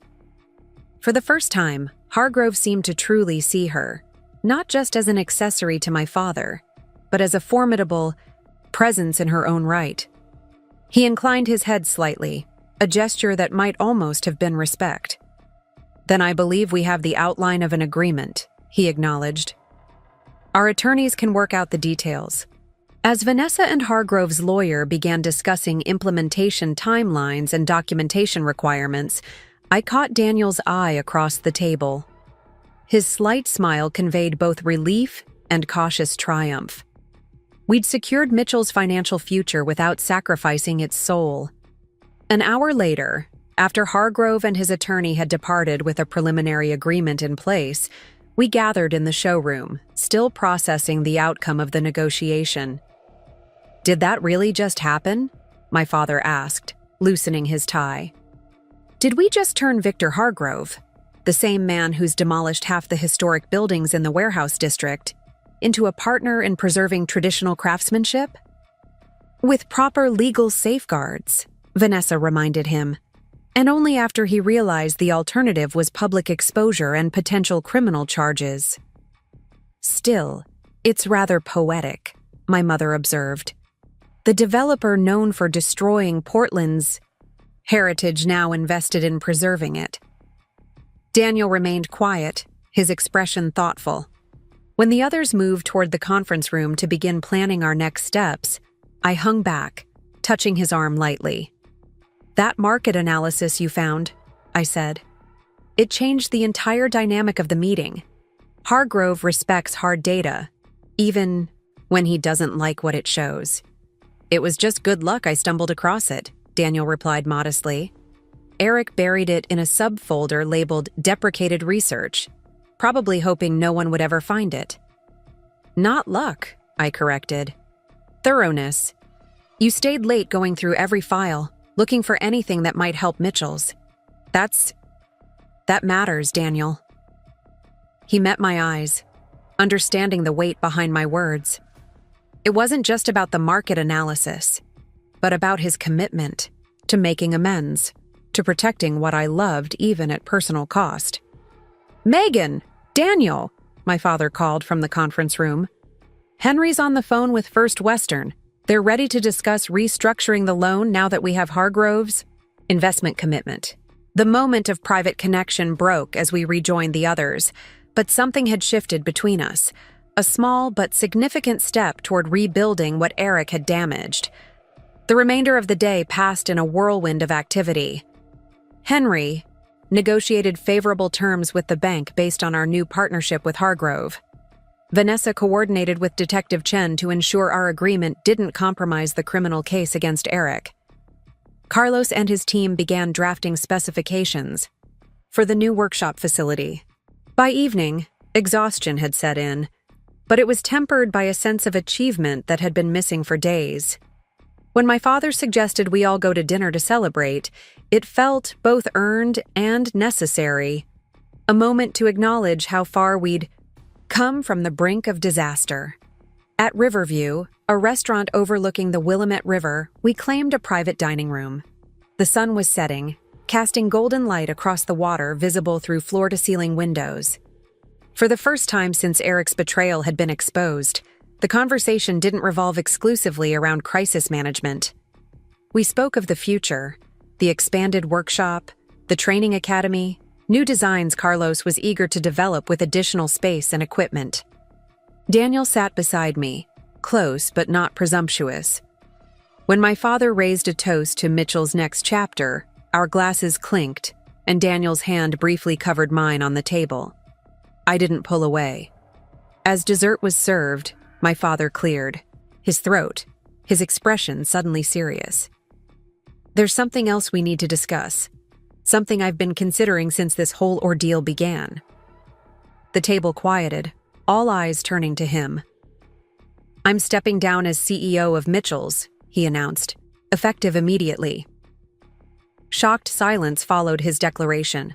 My mother recovered first. "Robert, are you sure?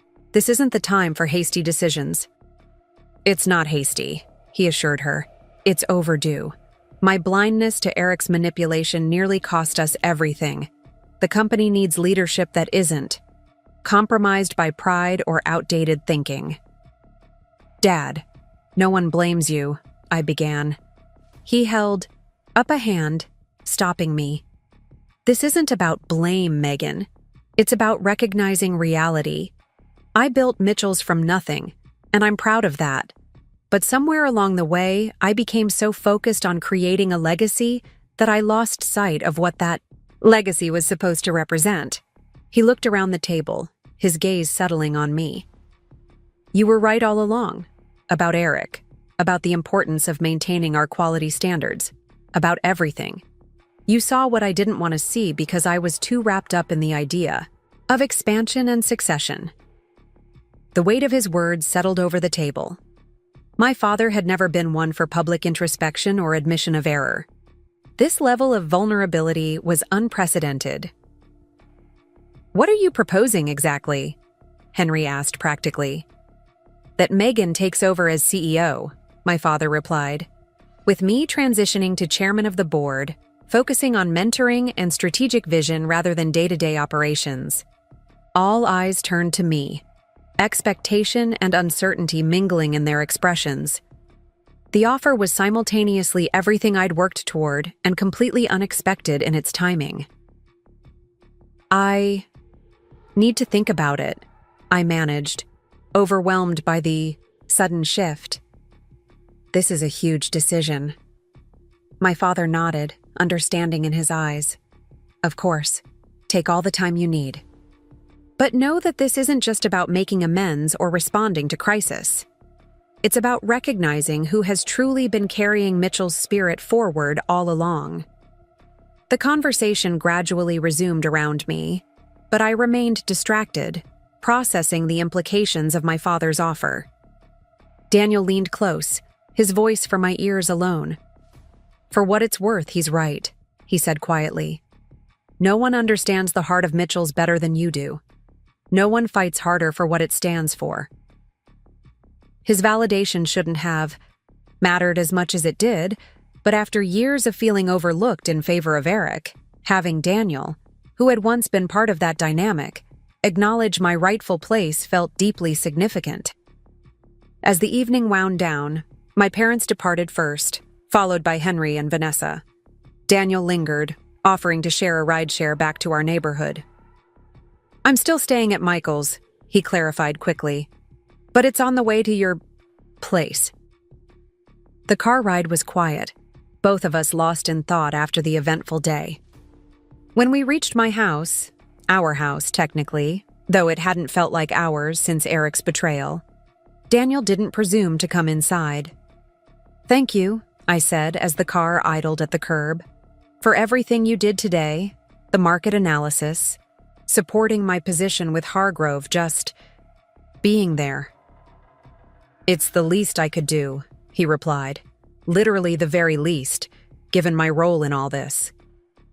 You didn't know what Eric was planning. I should have, he insisted. If I'd been paying attention to what mattered instead of getting caught up in his grand visions, none of this would have happened. The raw honesty in his voice touched something in me. Daniel, we've all made mistakes in this. Dad trusted Eric blindly. I saw the warning signs but didn't push hard enough. You signed documents without reading them. The question isn't who made the worst mistake. It's what we do now to fix things. He nodded slowly. What do you think you'll do about your father's offer? It was the question that had been circling in my mind since dinner. I don't know.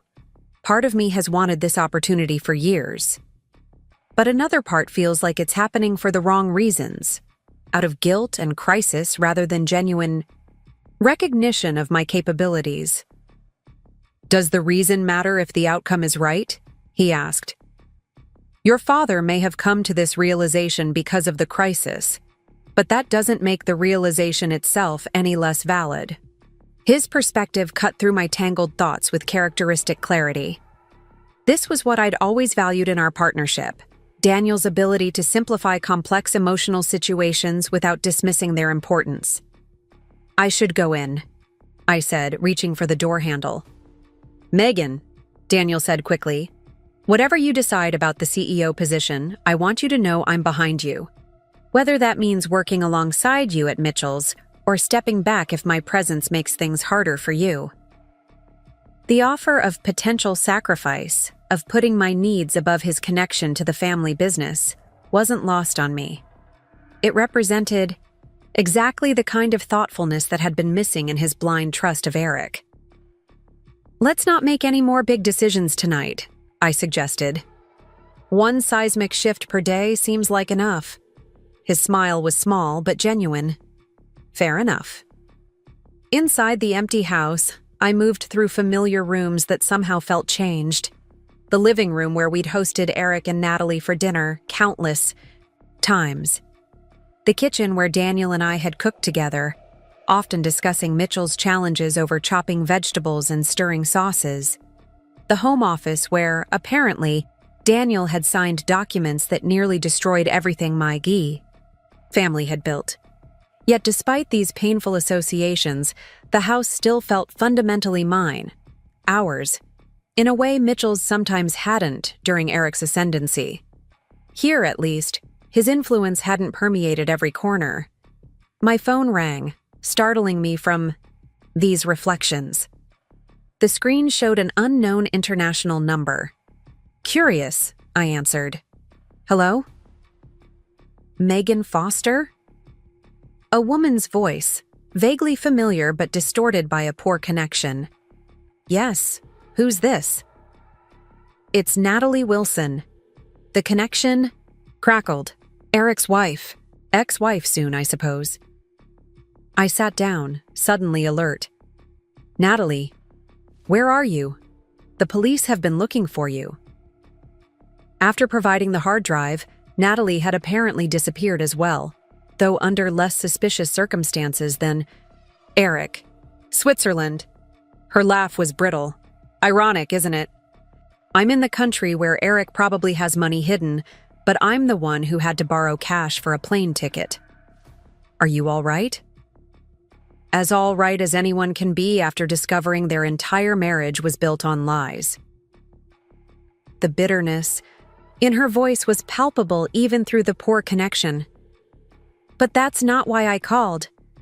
I have information you need to know. I reached for a notepad. What kind of information? Eric called me yesterday. The revelation sent a chill through. Wait, he called you? Did you tell the police? Not yet. I wanted to understand his angle first. He was desperate. Offered to make things right if I helped him access accounts the authorities haven't found yet.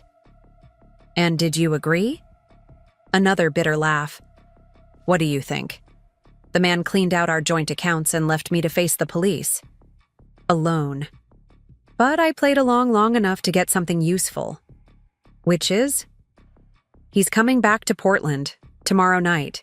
He claims he has leverage that will force Mitchells to drop the charges. Something about your husband that would destroy any credibility the family has left. My grip tightened on the phone. Did he say what this supposed leverage is? No specifics. Just that it involves Daniel and financial transactions from before Eric even joined Mitchell's. He seemed very confident it would change everything. My mind raced through possibilities. What could Eric possibly have on Daniel from before his involvement with the company? As far as I knew, Daniel's financial history was spotless, conservative even. Where is he meeting you? The Harborview Hotel, room 712, at 10 p.m. He thinks I'm bringing paperwork he needs for some offshore account. Natalie, this is crucial. Information for the police. Eric is a fugitive. They need to know he's returning to Portland. I know, she sighed. I'll call Detective Chen after we hang up. But Megan... She hesitated. Whatever Eric thinks he has on Daniel, be prepared. My husband is many things, but he's rarely bluffed when he thought he held winning cards. After ending the call, I sat motionless, her warning echoing in my thoughts. What could Eric possibly have that would be so damaging? Daniel had been transparent throughout the crisis, admitting his mistakes, working tirelessly to help save Mitchell's. If he was hiding something significant, he'd had ample opportunity to come clean during our recent conversations. Unless it was something he thought I already knew. Or something so damaging he couldn't bring himself to confess it, even now. I reached for my phone, then hesitated. If I called Daniel immediately, demanding explanations about unspecified allegations, it would suggest I still didn't trust him despite all his efforts to make amends. Yet keeping Natalie's warning to myself felt like a betrayal of the transparency we'd been working to rebuild. The clock on the wall showed nearly midnight. Whatever decision I made, it could wait until morning when I could think more clearly, approach the situation with the care it deserved. As I finally prepared for bed, one thought kept circling. After everything we'd overcome, Eric's fraud, the frozen accounts, Hargrove's machinations, Would we be undone by something from before this crisis even began? Something Daniel had kept hidden all along? Sleep eluded me as possibilities multiplied in my mind. Outside, rain began to fall, pattering against the windows in an irregular rhythm that matched my troubled thoughts. Tomorrow, Eric would return to Portland, believing he held leverage that would save him from consequences. Tomorrow, we would discover whether our fragile reconstruction of trust would withstand whatever revelation he planned to deploy.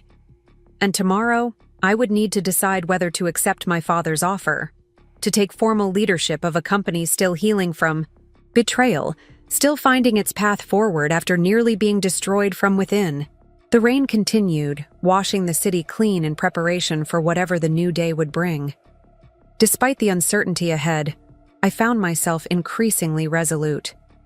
Whatever Eric had planned, whatever secrets still remained hidden, Mitchell's had already weathered the worst of the storm. We had fought for its survival, rebuilt its foundations, recommitted to the values that had sustained it for decades. Whatever came next, we would face it together, not as the broken family Eric had tried to create, but as the stronger one forged in the crucible of his betrayal. Morning arrived with pale sunlight struggling through rain clouds, matching my uncertain mood. I'd barely slept, Natalie's warning about Eric's return and his alleged leverage against Daniel circling endlessly in my thoughts. I stood at the kitchen window, coffee growing cold in my hands, watching raindrops trace patterns down the glass. My phone buzzed with a text from Detective Chen. Received information about Eric Wilson's planned return. Surveillance team will be in place at Harborview Hotel. Please maintain normal activities today to avoid alerting suspect. So Natalie had indeed contacted the police. At least Eric's return wouldn't catch law enforcement by surprise. But the question remained, what did he believe he had on Daniel that would somehow exonerate him or force us to drop charges? I was still contemplating this when my phone rang. Daniel's name lit up the screen. "Morning," I answered, trying to keep my voice neutral despite my churning thoughts. "Hey," he replied, sounding energized despite the early hour. "I've been working with Carlos on the specs for the new workshop layout. We have some preliminary designs to show you. Any chance you could meet us at the showroom around 9? The normality of the request, the easy collaboration between Daniel and Carlos, felt surreal against the backdrop of Eric's impending return and whatever revelation he planned. "Sure," I agreed. "I'll be there." "Great. And Megan?" He paused. "Have you given any more thought to your father's offer? The team is pretty excited about the possibility of you taking over as CEO." The question caught me off guard. With Eric's threat looming, I'd pushed my father's unexpected proposal to the back of my mind. "Still thinking," I replied honestly. "It's a big step." "Of course. No pressure," Daniel assured me. "See you at 9. After hanging up, I wrestled with whether to mention Natalie's call. Detective Chen had advised maintaining normal activities, but keeping Daniel in the dark about accusations that directly involved him felt wrong. Yet, raising the issue without specifics might only create unnecessary tension before we even knew what Eric was claiming. I decided to wait until after meeting with Carlos and Daniel. Perhaps seeing them working together, focusing on Mitchell's future, would provide clarity on how to handle Eric's impending return. The showroom was already bustling when I arrived. The closed for renovation sign we'd placed on the door during the crisis had been replaced with "Open by appointment," a small but significant step toward normalcy. Inside, several craftspeople were rearranging the display floor, creating space for new pieces that had been completed despite the tumult of recent days. Carlos and Daniel had set up in the design studio, large sheets of drafting paper spread across the table between them. They were so engrossed in their discussion they didn't notice me at first. "If we position the finishing area here," Daniel was saying, pointing to a section of the drawing, "it gets northern light through these windows without direct sun that could affect the stain application." Carlos nodded approvingly. And keeping the machine shop separated by this storage area helps with dust control. Smart. I don't want to interrupt this meeting of the minds, I said, making my presence known. They looked up. Carlos with a wide smile, Daniel with a more measured one that still reached his eyes. "Megan, perfect timing," Carlos exclaimed. "We've been redesigning the entire production flow for the new facility. Come see." For the next hour, I lost myself in their vision for Mitchell's future workshop. They'd clearly spent hours thinking through every detail, from lumber storage optimized for proper aging to workstations designed for apprentice training alongside master craftspeople. The layout honored traditional woodworking processes while incorporating thoughtful modern efficiencies. "This is incredible," I said finally, genuinely impressed. "When did you two find time to develop all this?" Daniel came back after dinner. "Last night," Carlos explained. "Found me finishing up the Henderson buffet and asked what my dream workshop would look like. We got to talking and..." He gestured at the plans. One idea led to another. I glanced at Daniel, who shrugged modestly. Couldn't sleep. Figured it was better to do something productive. The simple statement carried weight I suspected Carlos didn't fully grasp. Daniel hadn't been able to sleep either, but while I'd lain awake worrying about Eric's return, he'd channeled his restlessness into creating something positive for Mitchell's future. "We should show my father," I suggested. "Where is he?"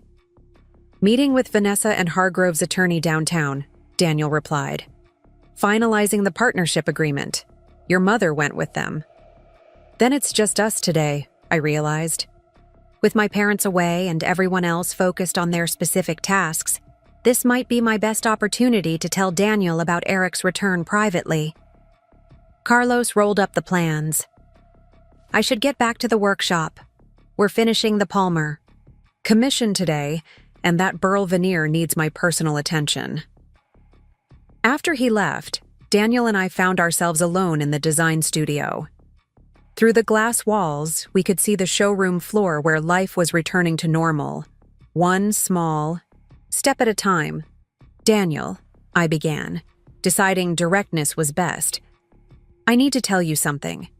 Eric is coming back to Portland. Tonight." His expression shifted from confusion to shock. "What? How do you know?" "Natalie called me last night from Switzerland. Eric contacted her, trying to enlist her help accessing hidden accounts. She pretended to cooperate but informed me and the police instead." Daniel sank into a chair. "They're going to arrest him?"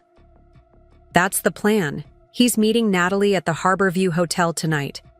"Good," he said firmly. "It's time he faced consequences for what he did to Mitchell's, to all of us." I hesitated, then decided he deserved to know everything. "There's more. Natalie said Eric claims to have leverage against you, something from before he joined Mitchell's that he believes will force us to drop the charges."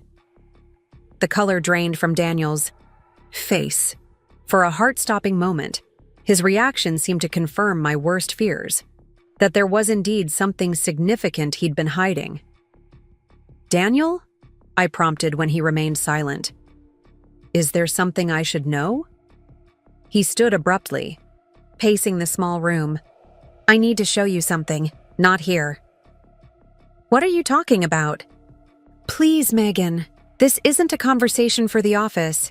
Can we go somewhere private?" The urgency in his voice set off alarm bells.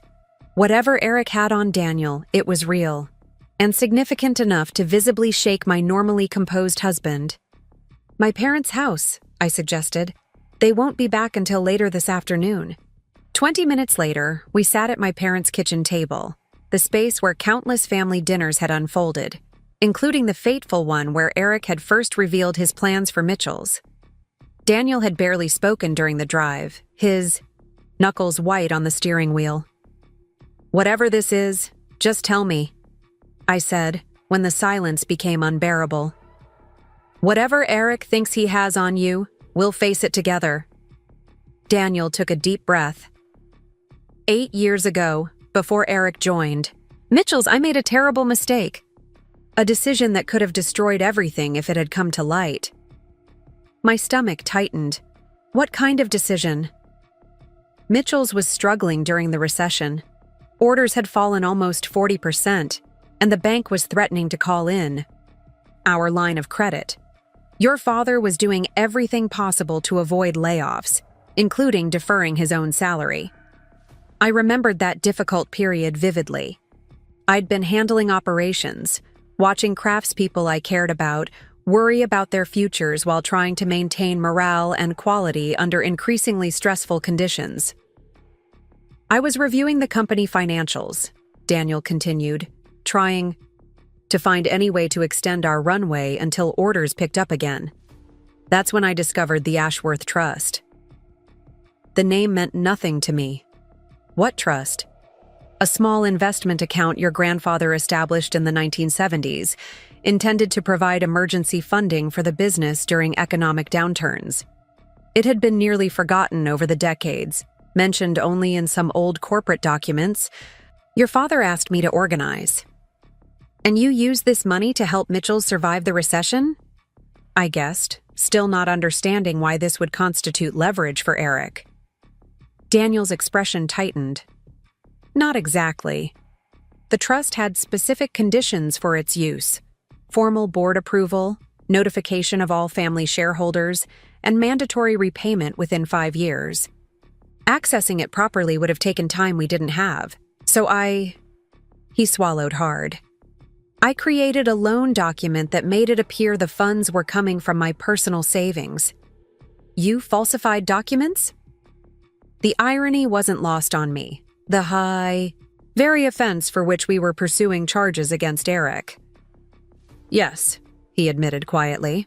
I transferred $175,000 from the trust to Mitchell's operating account, documented as a personal loan from me. Your father was incredibly grateful, believed I was putting our family's financial security at risk to save the company. The money kept us afloat until orders recovered. We hired back everyone we'd had to lay off temporarily. The pieces were falling into place, but one crucial element remained unclear. What does this have to do with Eric? 3 years later, once Mitchell's was back on solid ground, I began secretly repaying the trust from my actual savings. I was about halfway through when Eric joined the company. Somehow, I still don't know how, he discovered discrepancies in my personal accounts. Started asking questions about large withdrawals that didn't match our lifestyle. And you told him the truth? I asked incredulously. Daniel looked away, shame evident in his posture. I panicked. Thought if I showed him I'd made a mistake. But was rectifying it. He'd understand it was done with good intentions. Instead, he saw it as leverage, I finished for him. Not immediately. At first, he seemed genuinely sympathetic, even offered to help me clean up the paperwork, to protect me if it ever came under scrutiny. It wasn't until he started pushing for more influence at Mitchell's that the subtle pressure began. The revelation landed like a physical blow. All this time, while Eric had been manipulating my father, he'd simultaneously been holding this secret over Daniel. Why didn't you tell me? I asked, the hurt in my voice unmistakable. Even after everything. That's happened these past few days? I convinced myself it wasn't relevant to his current fraud, Daniel explained, that bringing it up would only complicate the case against him and potentially implicate me in similar behavior. And honestly, Megan, I was ashamed. I'd done the very thing we're condemning Eric for, falsified documents for personal gain. Not for personal gain, I corrected automatically. To save Mitchell's. To protect our employees' livelihoods. The motivation was different, he acknowledged. But the action itself, creating false documents, using funds without proper authorization, if Eric reveals this, it undermines our entire case against him, makes us look hypocritical for pursuing charges when I committed similar offenses. The cruel elegance of Eric's strategy became clear. By revealing Daniel's past transgression, he could paint our entire family as engaging in the same behaviors we were accusing him of. The distinction between Daniel's desperate attempt to save the company and Eric's systematic looting of it might be lost in the ensuing scandal.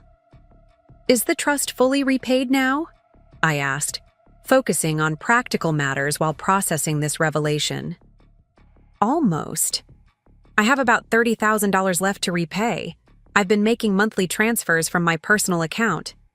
And my father never knew? About any of this?" Daniel shook his head. "No one did. Until Eric." I sat back, absorbing the full implications. The man across from me, my husband of 10 years, had committed fraud, however well-intentioned, and hidden it from me. Had continued hiding it even as we fought to save Mitchell's from the consequences of Eric's similar actions. Yet I couldn't summon the anger I knew I should feel. Perhaps because the context was so different. Daniel risking his own freedom to protect Mitchell's employees during a crisis versus Eric systematically stealing from the company to enrich himself. "We need to tell my parents," I finally said, "before Eric can use this against us.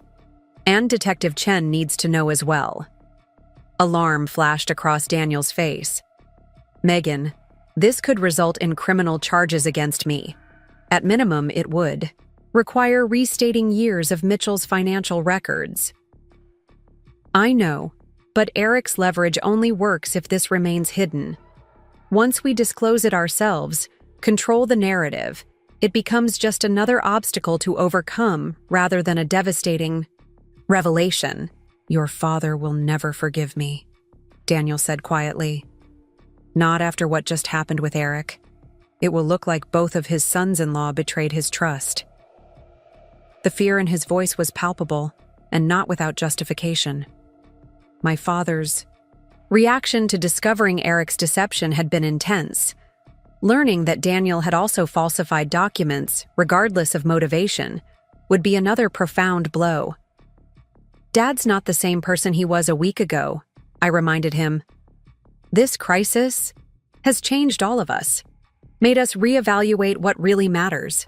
Daniel didn't appear convinced, but he nodded nonetheless. "When do we tell them?" "Today, as soon as they return from downtown." I reached across the table, covering his hand with mine. "We face this together, Daniel.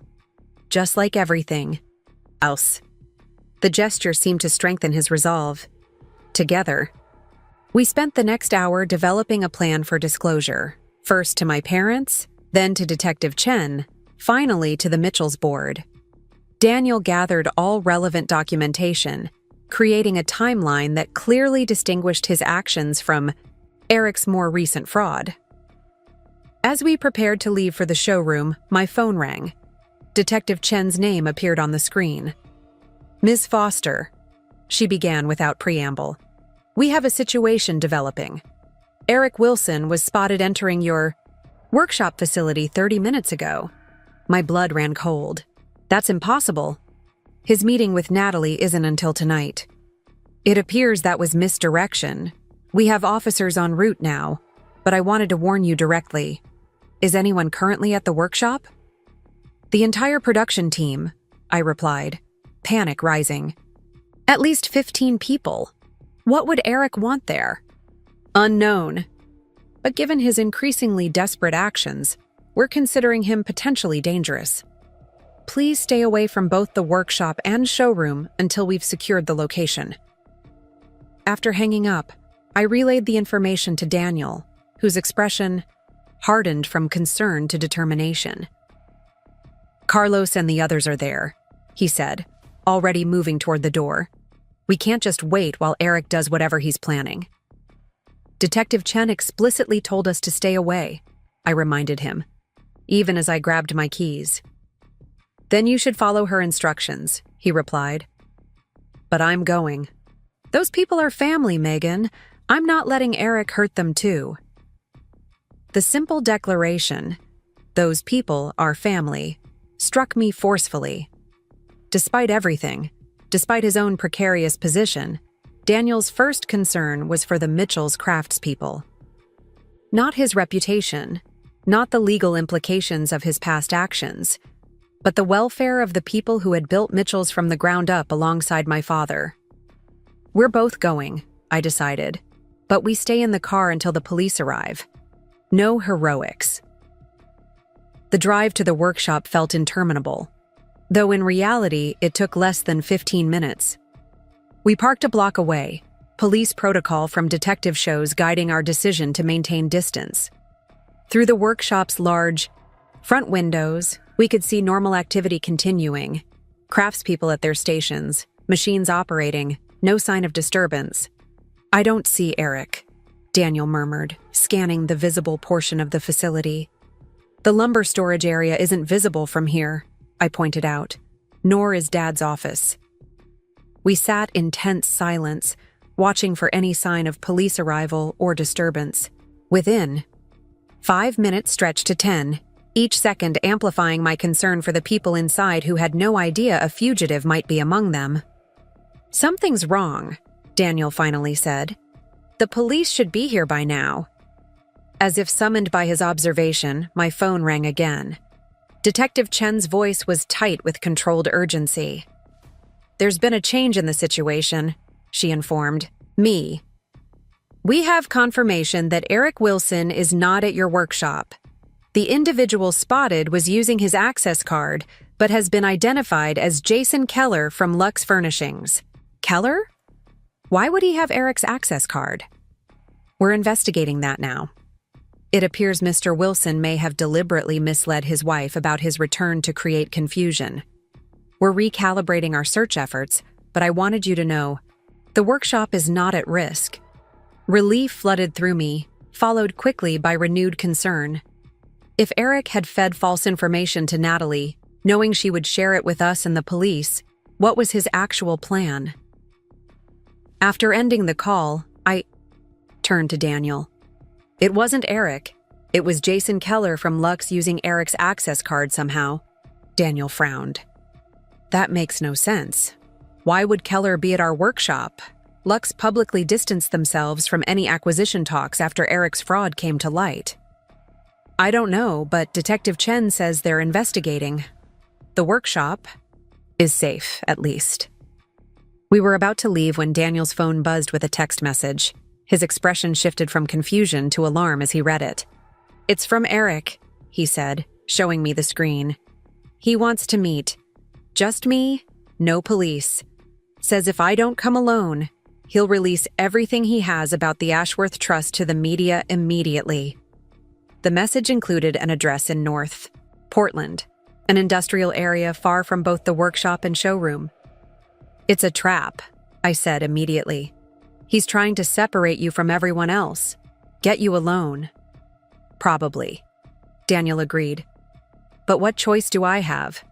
If he exposes what I did before we have a chance to disclose it ourselves, the damage to Mitchell's reputation could be irreparable. We need to tell Detective Chen.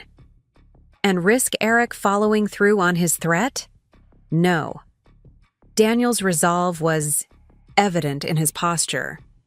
"I created this vulnerability by falsifying those documents years ago. I'm not letting it hurt Mitchell's now." "So what? You're just going to meet with a desperate fugitive by yourself? That's insane, Daniel." "No more insane than what we've been dealing with all week." He squeezed my hand. "I'll be careful. Keep my distance, stay near exits, but I need to at least try to contain this situation before it explodes." Part of me wanted to physically restrain him, to prevent him from walking into what was almost certainly a dangerous confrontation. But another part recognized the determination in his eyes, the same determination I'd seen when he stayed late reviewing files, when he challenged Hargrove during negotiations, when he imagined a better workshop with Carlos. 30 minutes, I finally conceded. "If I don't hear from you within 30 minutes of you arriving at that address, I'm calling Detective Chen." "Fair enough." He leaned across the console, pressing a kiss to my forehead.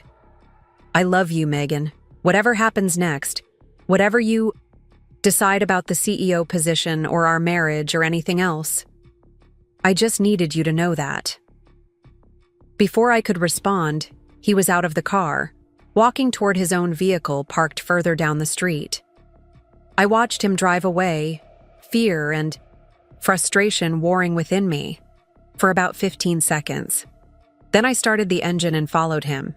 There was no way I was letting Daniel face Eric alone, regardless of what either of them wanted. I maintained a careful distance, grateful for Daniel's distinctive silver sedan that made him easy to track through traffic. The address Eric had provided led to a half-abandoned industrial complex that had once housed small manufacturing businesses before they relocated to cheaper facilities outside the city center. Daniel parked in front of a weathered brick building with faded signage for a cabinet maker long since closed. I continued past, finding a spot behind a dumpster that concealed my car while providing a clear view of the entrance. 5 minutes passed before another vehicle approached, a nondescript rental car that stopped beside Daniel's. Eric emerged, looking nothing like the polished businessman who had so confidently announced the Lux acquisition just days earlier. His designer suit had been replaced by jeans and a hoodie, his normally perfect hair disheveled, dark circles prominent beneath his eyes. Daniel got out of his car, maintaining a cautious distance as they exchanged words I couldn't hear. Eric gestured toward the building, clearly wanting to continue their conversation inside. Daniel hesitated, then followed, disappearing through the rusted metal door. The moment they were out of sight, I texted Detective Chen. Eric Wilson at 4370. North Harbor Industrial Way. Meeting with Daniel now. Please send officers immediately but discreetly. Wilson believes Daniel came alone. Her response was immediate. Units en route. ETA 8 minutes. Do not approach or engage.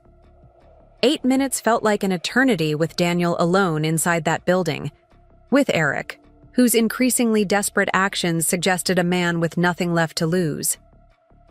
I debated following them in, but caution prevailed. If Eric saw me, he might react unpredictably, potentially endangering Daniel more. Instead, I crept closer to the building, finding a dust-covered window that offered a partial view of the interior.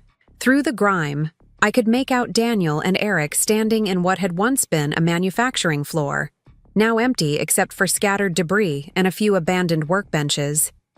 Their body language told a story even without audio.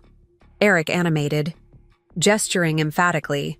Daniel more contained, maintaining space between them while responding with measured words. Neither appeared physically aggressive, suggesting some kind of negotiation rather than confrontation. I strained to hear anything through the cracked window, but caught only fragments. Recordings, trust, family, nothing providing clear context for their discussion. After what felt like hours but was probably only minutes, movement at the far end of the street caught my attention. 2 unmarked police vehicles approaching slowly, lights off to avoid alerting those inside. Relief washed through me at their arrival, followed immediately by concern about how Eric might react when cornered. I texted Detective Chen again. They're inside the main building. Large open space, no visible weapons. Eric appears agitated but not violent. Her response was a simple, acknowledged. The police positioned themselves strategically around the building, communicating via hand signals. Detective Chen approached me directly, her expression professionally neutral but eyes conveying understanding of my presence despite her earlier warning. We'll handle this carefully, she assured me quietly. 4 officers are taking positions at all exits. Once in place, I'll enter with my partner through the main door. Your husband is not our target here. I nodded gratefully, relieved by her explicit recognition that Daniel wasn't being treated as a criminal despite his meeting with a fugitive. They've been talking for several minutes, I informed her. It seemed tense but not physically threatening. Good. That gives us... Her words were cut off by the sound of breaking glass from inside the building, followed by raised voices. Without hesitation, she signaled her team, who moved immediately toward their assigned positions. Stay here, she ordered me firmly before advancing toward the entrance, weapon drawn but held low. The next moments unfolded with disorienting speed. Police officers breached the building from multiple points simultaneously. Shouts of, "Police! Don't move!" echoed through the cavernous space. Through the window, I glimpsed Eric backing away. From the advancing officers, Daniel several yards distant with his hands raised to show he posed no threat. For a heartbeat, it appeared the situation was under control. Eric cornered, Daniel safely separate from him, officers maintaining a careful perimeter. Then Eric reached into his hoodie pocket. "Gun!" an officer shouted, though from my angle, I couldn't confirm whether Eric was actually armed. Daniel lunged forward, not toward the officers but toward Eric, his intention clear even from a distance, to prevent whatever desperate action his brother was contemplating. "Daniel, no!" I screamed, though he couldn't possibly hear me through the closed windows and commotion inside. Several things happened simultaneously. Officers advancing with weapons raised. Daniel reaching Eric. Eric's hand emerging from his pocket holding something I still couldn't identify. They collided in a chaotic tangle of limbs, falling behind. A concrete pillar that obscured my view of the outcome. I broke from my position, running toward the entrance despite Detective Chen's explicit instructions to stay put. An officer moved to intercept me, but Chen's voice cut through the chaos. "Let her through. That's her husband in there." Inside, the scene was one of controlled tension. Officers maintained positions around the fallen men, weapons still drawn, but not firing. As I moved closer, the tableau became clear. Daniel had tackled Eric to the ground, pinning him face down with surprising effectiveness for someone with no law enforcement training. "He's not armed," Daniel was saying breathlessly. "It's just a flash drive." He was reaching for a flash drive. Sure enough, a small black device lay on the concrete floor where it had fallen during their struggle. Detective Chen approached. Cautiously, securing the object, while another officer handcuffed Eric despite his continued immobility under Daniel's weight. Once Eric was properly restrained, Daniel released him, backing away as officers took control. Only then did he notice my presence, eyes widening in a mixture of surprise and concern. "Megan? What are you doing here?" "Exactly what you did," I replied, unable to keep a slight tremor from my voice. Refusing to let someone I care about face danger alone. As officers led Eric away, reading him his rights, Daniel moved to my side. His expression shifted from residual adrenaline to dawning comprehension. "You followed me." "Of course I followed you," I confirmed. "Did you really think I wouldn't?" A small smile played at the corners of his mouth. I should have known better. Detective Chen approached us, Eric's flash drive sealed in an evidence bag. "Mr. Foster, we'll need a formal statement about this encounter and your communications with Mr. Wilson leading up to it." "Of course," Daniel agreed. "And Detective, there's something else you should know. Something about my own past actions that Eric was using as leverage." I squeezed his hand supportively as he briefly outlined the Ashworth Trust situation. Detective Chen listened without interruption, her expression revealing nothing.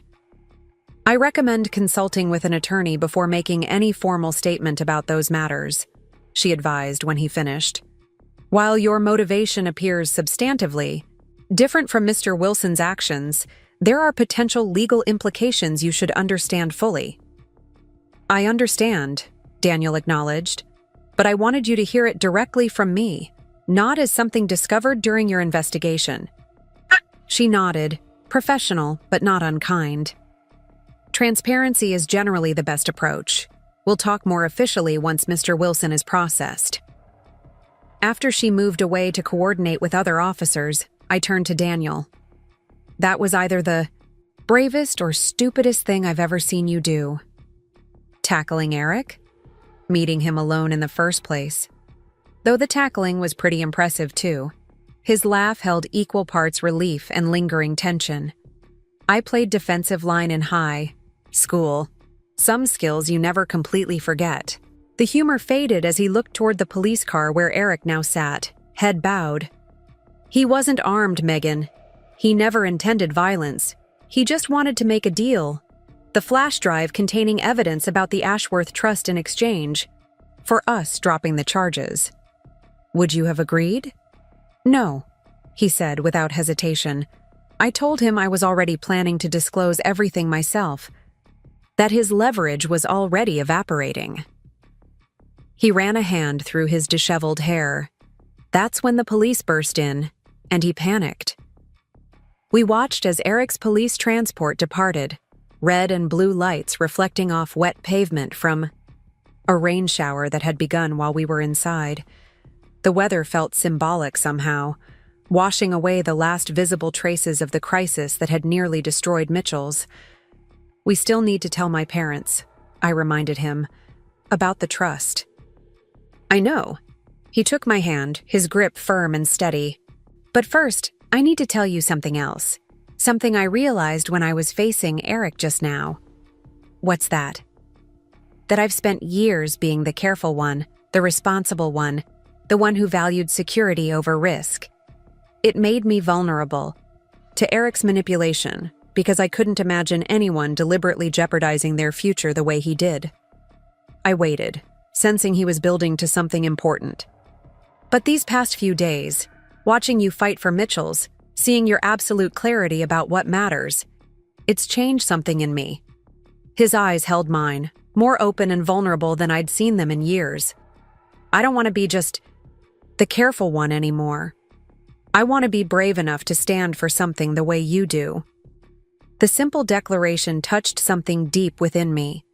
Throughout our marriage, I had sometimes misinterpreted Daniel's caution as lack of passion, his deliberateness as detachment.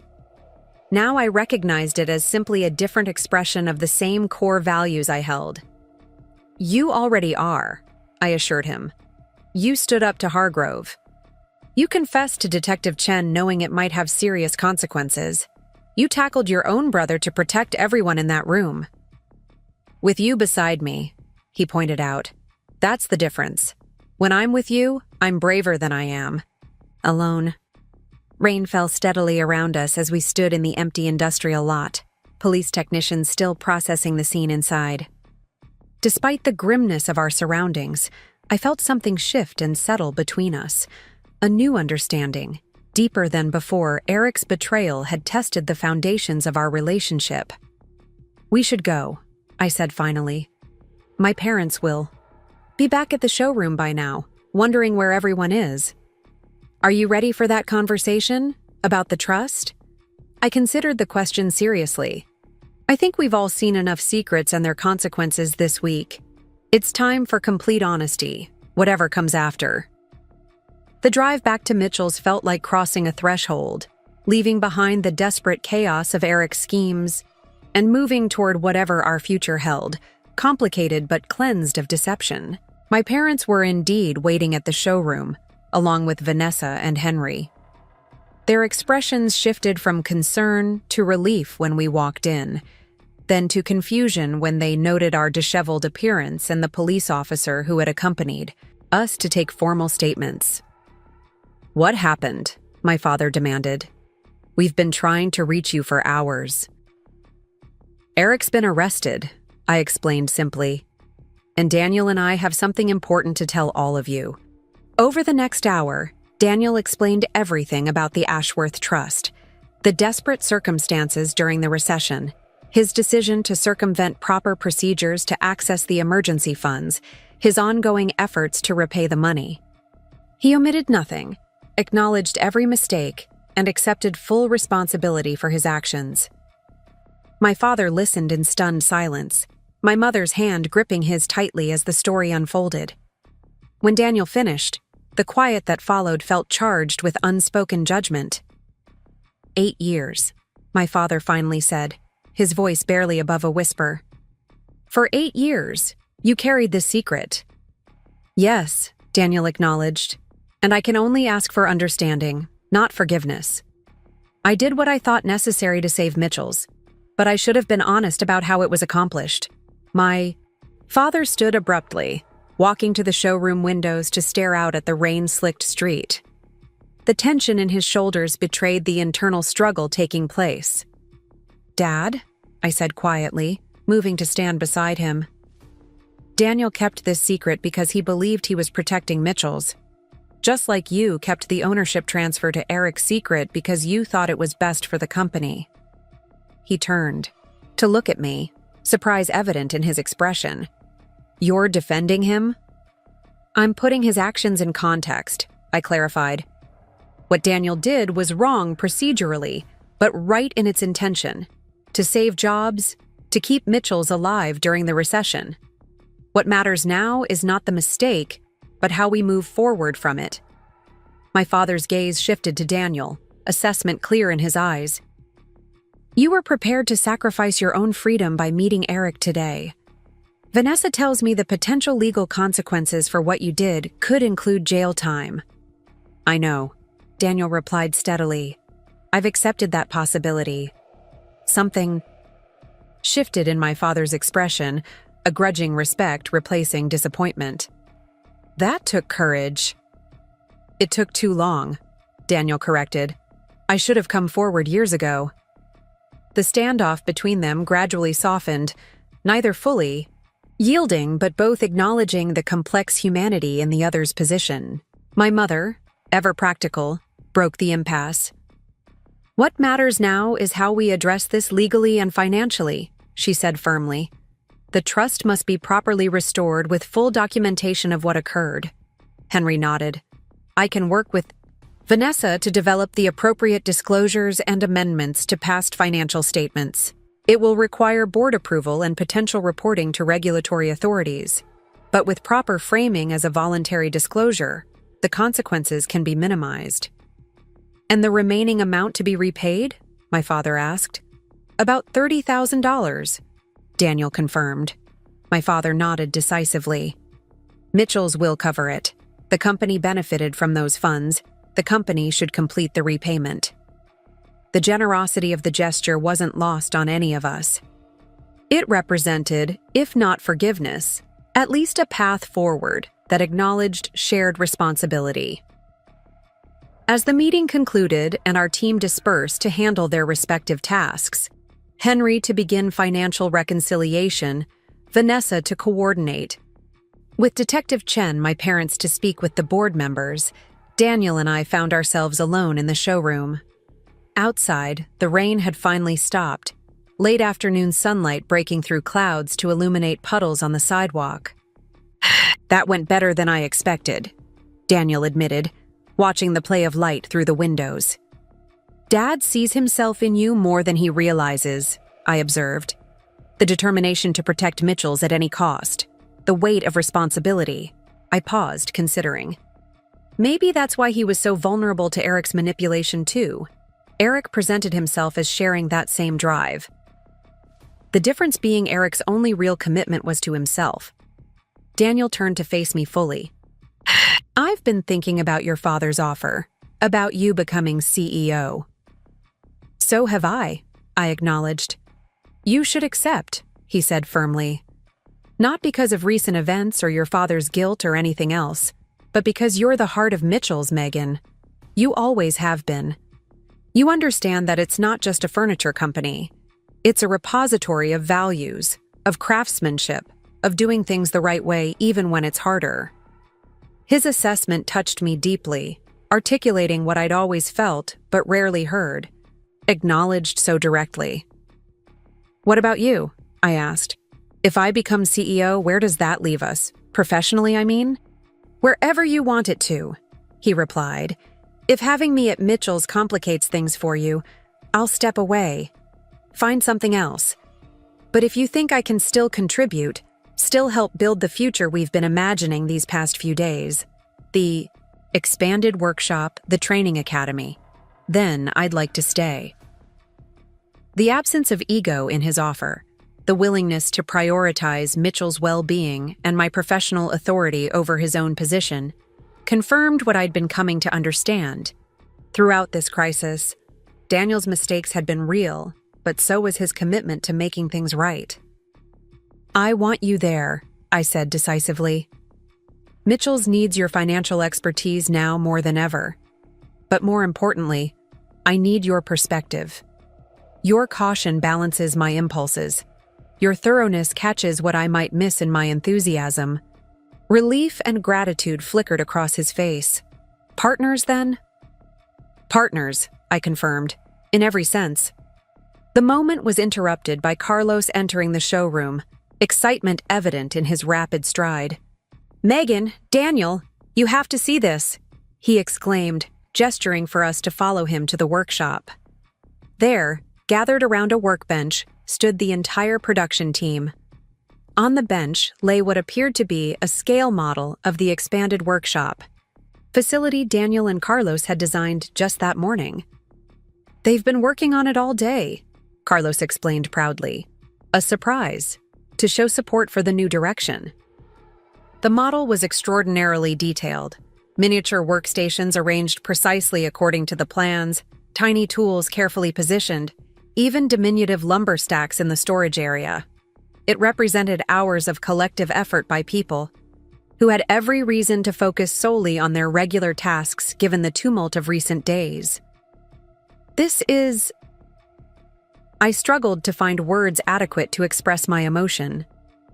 "This is Mitchell's," Daniel finished for me, understanding exactly what I meant. "The real Mitchells. Not just furniture, but people who care enough to create something like this." The craftspeople gathered around beamed with pride. One of the youngest apprentices stepped forward shyly. "We wanted you to know we're all in," she said. "Whatever comes next, the new facility, the training program, all of it. We believe in this place." My throat tightened with emotion. "Thank you, all of you, for sticking with us through everything." "Family sticks together," Carlos said simply, echoing his words from days earlier, "even when things get tough." In that moment, surrounded by the people who truly constituted Mitchell's heart and soul, I knew with absolute certainty that I would accept my father's offer. Not because of Eric's betrayal, or my father's guilt, or any external circumstances, but because this community, this tradition of excellence, this way of creating something meaningful together, was worth fighting for. Worth leading into whatever future awaited us. 3 months later, I stood in the center of our new workshop facility, watching sunlight stream through carefully positioned skylights onto workbenches where craftspeople both familiar and new practiced their art. The space hummed with focused energy, saws singing through carefully selected lumber, sanders bringing out the natural beauty of wood grain, finishing brushes applying oils that would protect and enhance each piece for generations. The expanded facility had opened ahead of schedule, thanks to Hargrove's surprisingly genuine enthusiasm once he recognized the potential PR value of supporting traditional craftsmanship. The training academy occupied one wing, already filled, with apprentices learning techniques that might otherwise have been lost to time and technology. In the new showroom adjacent to the workshop, my father guided customers through displays with renewed vigor, sharing the story behind each piece, with the passion that had launched Mitchell's decades earlier. My mother had taken on the role of community liaison, organizing open houses that invited the public to witness furniture making firsthand, connecting Mitchell's more deeply to Portland's vibrant artisan culture. Daniel had found his place as, well, developing a financial model that balanced the company's growth with its values, ensuring we remained commercially viable without sacrificing the quality that defined us. His disclosure of the Ashworth Trust situation had resulted in formal reprimands from regulatory authorities, but no criminal charges, thanks to the voluntary nature of the disclosure and Mitchell's immediate corrective actions. And Eric? He had accepted a plea deal that limited his prison time in exchange for testimony against other conspirators, including Jason Keller, who had been orchestrating similar schemes at multiple family businesses targeted by Lux. The story had eventually made national news, positioning Mitchell's as the company that fought back and won, a narrative that, ironically, had increased our visibility and customer base. "Penny for your thoughts?" Daniel asked, joining me in watching the workshop activities. "Just appreciating how far we've come," I replied. 3 months ago, we weren't sure Mitchell's would survive the week. He nodded. following my gaze to where Carlos was demonstrating a complicated joinery technique to 3 wrapped apprentices, from crisis to opportunity. Though I wouldn't want to go through it all again. No, I agreed. Once was quite enough. We walked together through the workshop, stopping occasionally to check progress on various commissions. The Henderson dining set that had been in production during the crisis now occupied pride of place in our showroom, a tangible reminder of the quality we had refused to compromise even in our darkest moments. The board approved the expanded apprenticeship program, Daniel mentioned as we reached my office. A glass-walled space that maintained my connection to the workshop floor rather than isolating me in executive territory. Full scholarships for 5 students annually, with emphasis on recruiting from underserved communities. That's wonderful news. Carlos will be thrilled.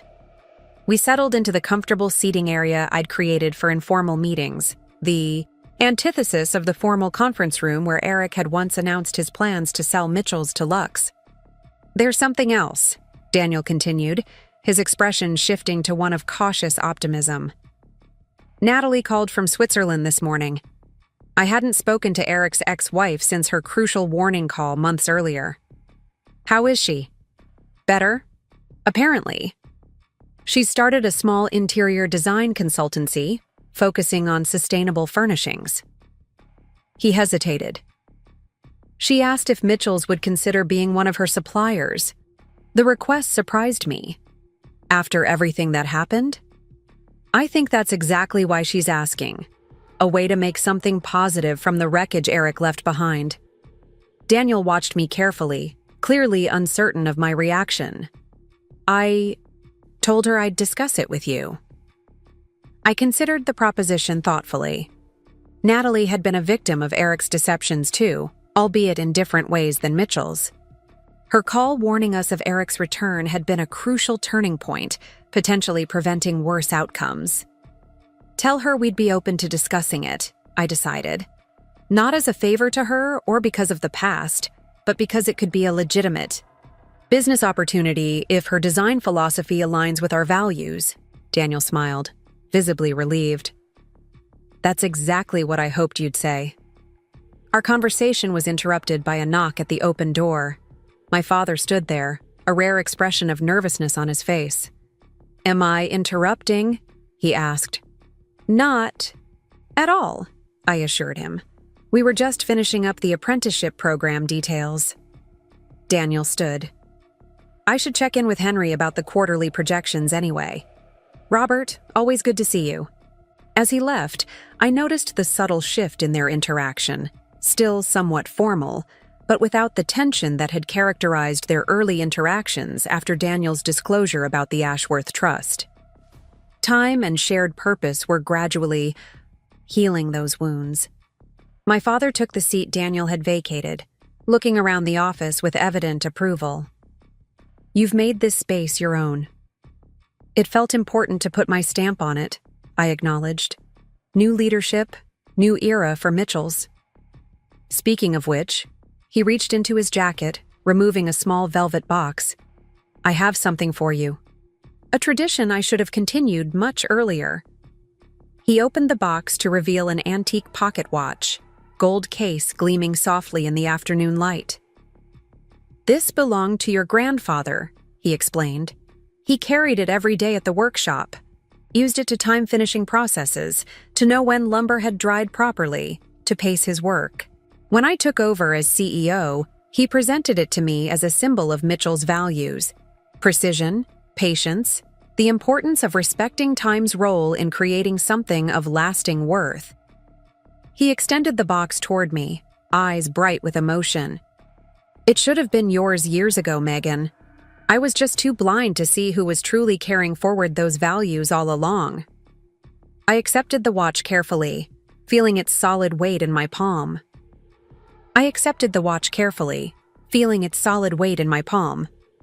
The simple gift represented more than just a family heirloom. It was formal acknowledgement of my place in Mitchell's legacy, not as an afterthought or a secondary figure, but as the rightful steward of everything the company stood for. Thank you, I said simply, knowing he would understand the depth of meaning behind those inadequate words. He nodded, composure regained with visible effort. "You've accomplished more in 3 months than I managed in 3 years. The expanded facility, the training academy, the new client relationships, all while maintaining the quality standards that define us." "I had help," I reminded him. "Everyone stepped up when it mattered most." "Yes, but they rallied around your vision, Megan, your understanding of what Mitchell's could be." He glanced through the glass walls to the workshop beyond, where craft and commerce existed in harmonious balance. "I built this company on craftsmanship, but you're building its future on community. That's something Eric never understood and I only belatedly recognized." The mention of Eric's name no longer carried the sharp pain it once had. Time had transmuted the raw betrayal into something more complex. A cautionary tale, certainly, but also the catalyst for necessary change. "Have you heard from him?" I asked, curious rather than concerned. My father shook his head. "Not directly. His attorney contacted us about the disposition of his forfeited ownership shares, but that's being handled through proper legal channels now." He paused. "Do you think he ever really cared about Mitchell's? Even a little?" I considered the question seriously. I think he cared about what it represented. Success, legacy, stability. But he saw those as ends in themselves, things to be acquired rather than values to be lived. "Unlike Daniel," my father observed. "For all his mistakes, he was trying to protect the company, not exploit it." "Yes," I agreed, pleased by his unprompted acknowledgement of this crucial distinction. We sat in companionable silence for a moment, watching the workshop floor where Carlos was now instructing an apprentice on the proper technique for hand-planing a particularly challenging piece of figured maple. "We're introducing a new line. Next quarter," I mentioned, changing the subject to more forward-looking matters. "Modern designs that honor traditional joinery techniques." Daniel's market analysis shows significant demand among younger professionals who want quality but with more contemporary aesthetics. My father's eyebrows rose in surprise. "You and Daniel came up with this together?" "Along with Carlos and some of the newer craftspeople," I confirmed. "It's been a truly collaborative process." He smiled, genuine pleasure evident in his expression. "That's how the best ideas at Mitchell's have always emerged. Your grandfather and I used to sketch designs together late into the night, each building on the other's concepts." The comparison wasn't lost on me. Despite everything that had happened, Daniel and I had found our way back to that kind of creative partnership. One strengthened rather than weakened by the crucible of crisis we'd endured together. As if summoned by our thoughts, Daniel appeared at the workshop entrance with Carlos, both gesturing excitedly over what appeared to be a new design sketch. Their collaboration, the financial pragmatist and the master craftsman finding common ground, embodied exactly the balance Mitchell's needed to thrive. "Go," my father encouraged, noting my attention shift. "That looks more interesting than reminiscing with an old man." I pocketed the watch, its weight a comfortable reminder of continuity amid change. "Never too old for new ideas, Dad. Come, join us." Together, we crossed the workshop floor, moving toward whatever innovation Daniel and Carlos were so enthusiastically discussing. Around us, Mitchell's hummed with purpose, not just surviving, but evolving, strengthened by the very crisis that had nearly destroyed it. Eric had tried to take over our family business through deception and manipulation.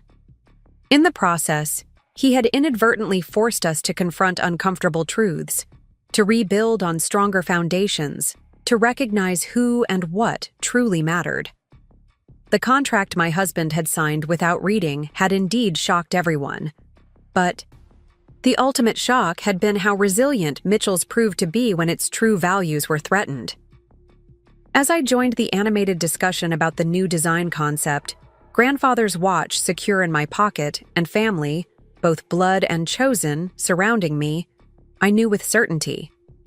Mitchell's finest pieces weren't behind us in some golden past, but waiting to be created in the future we were building together, one careful decision at a time. Up next, you've got 2 more standout stories right on your screen. If this one hit the mark, you won't want to pass these up. Just click and check them out!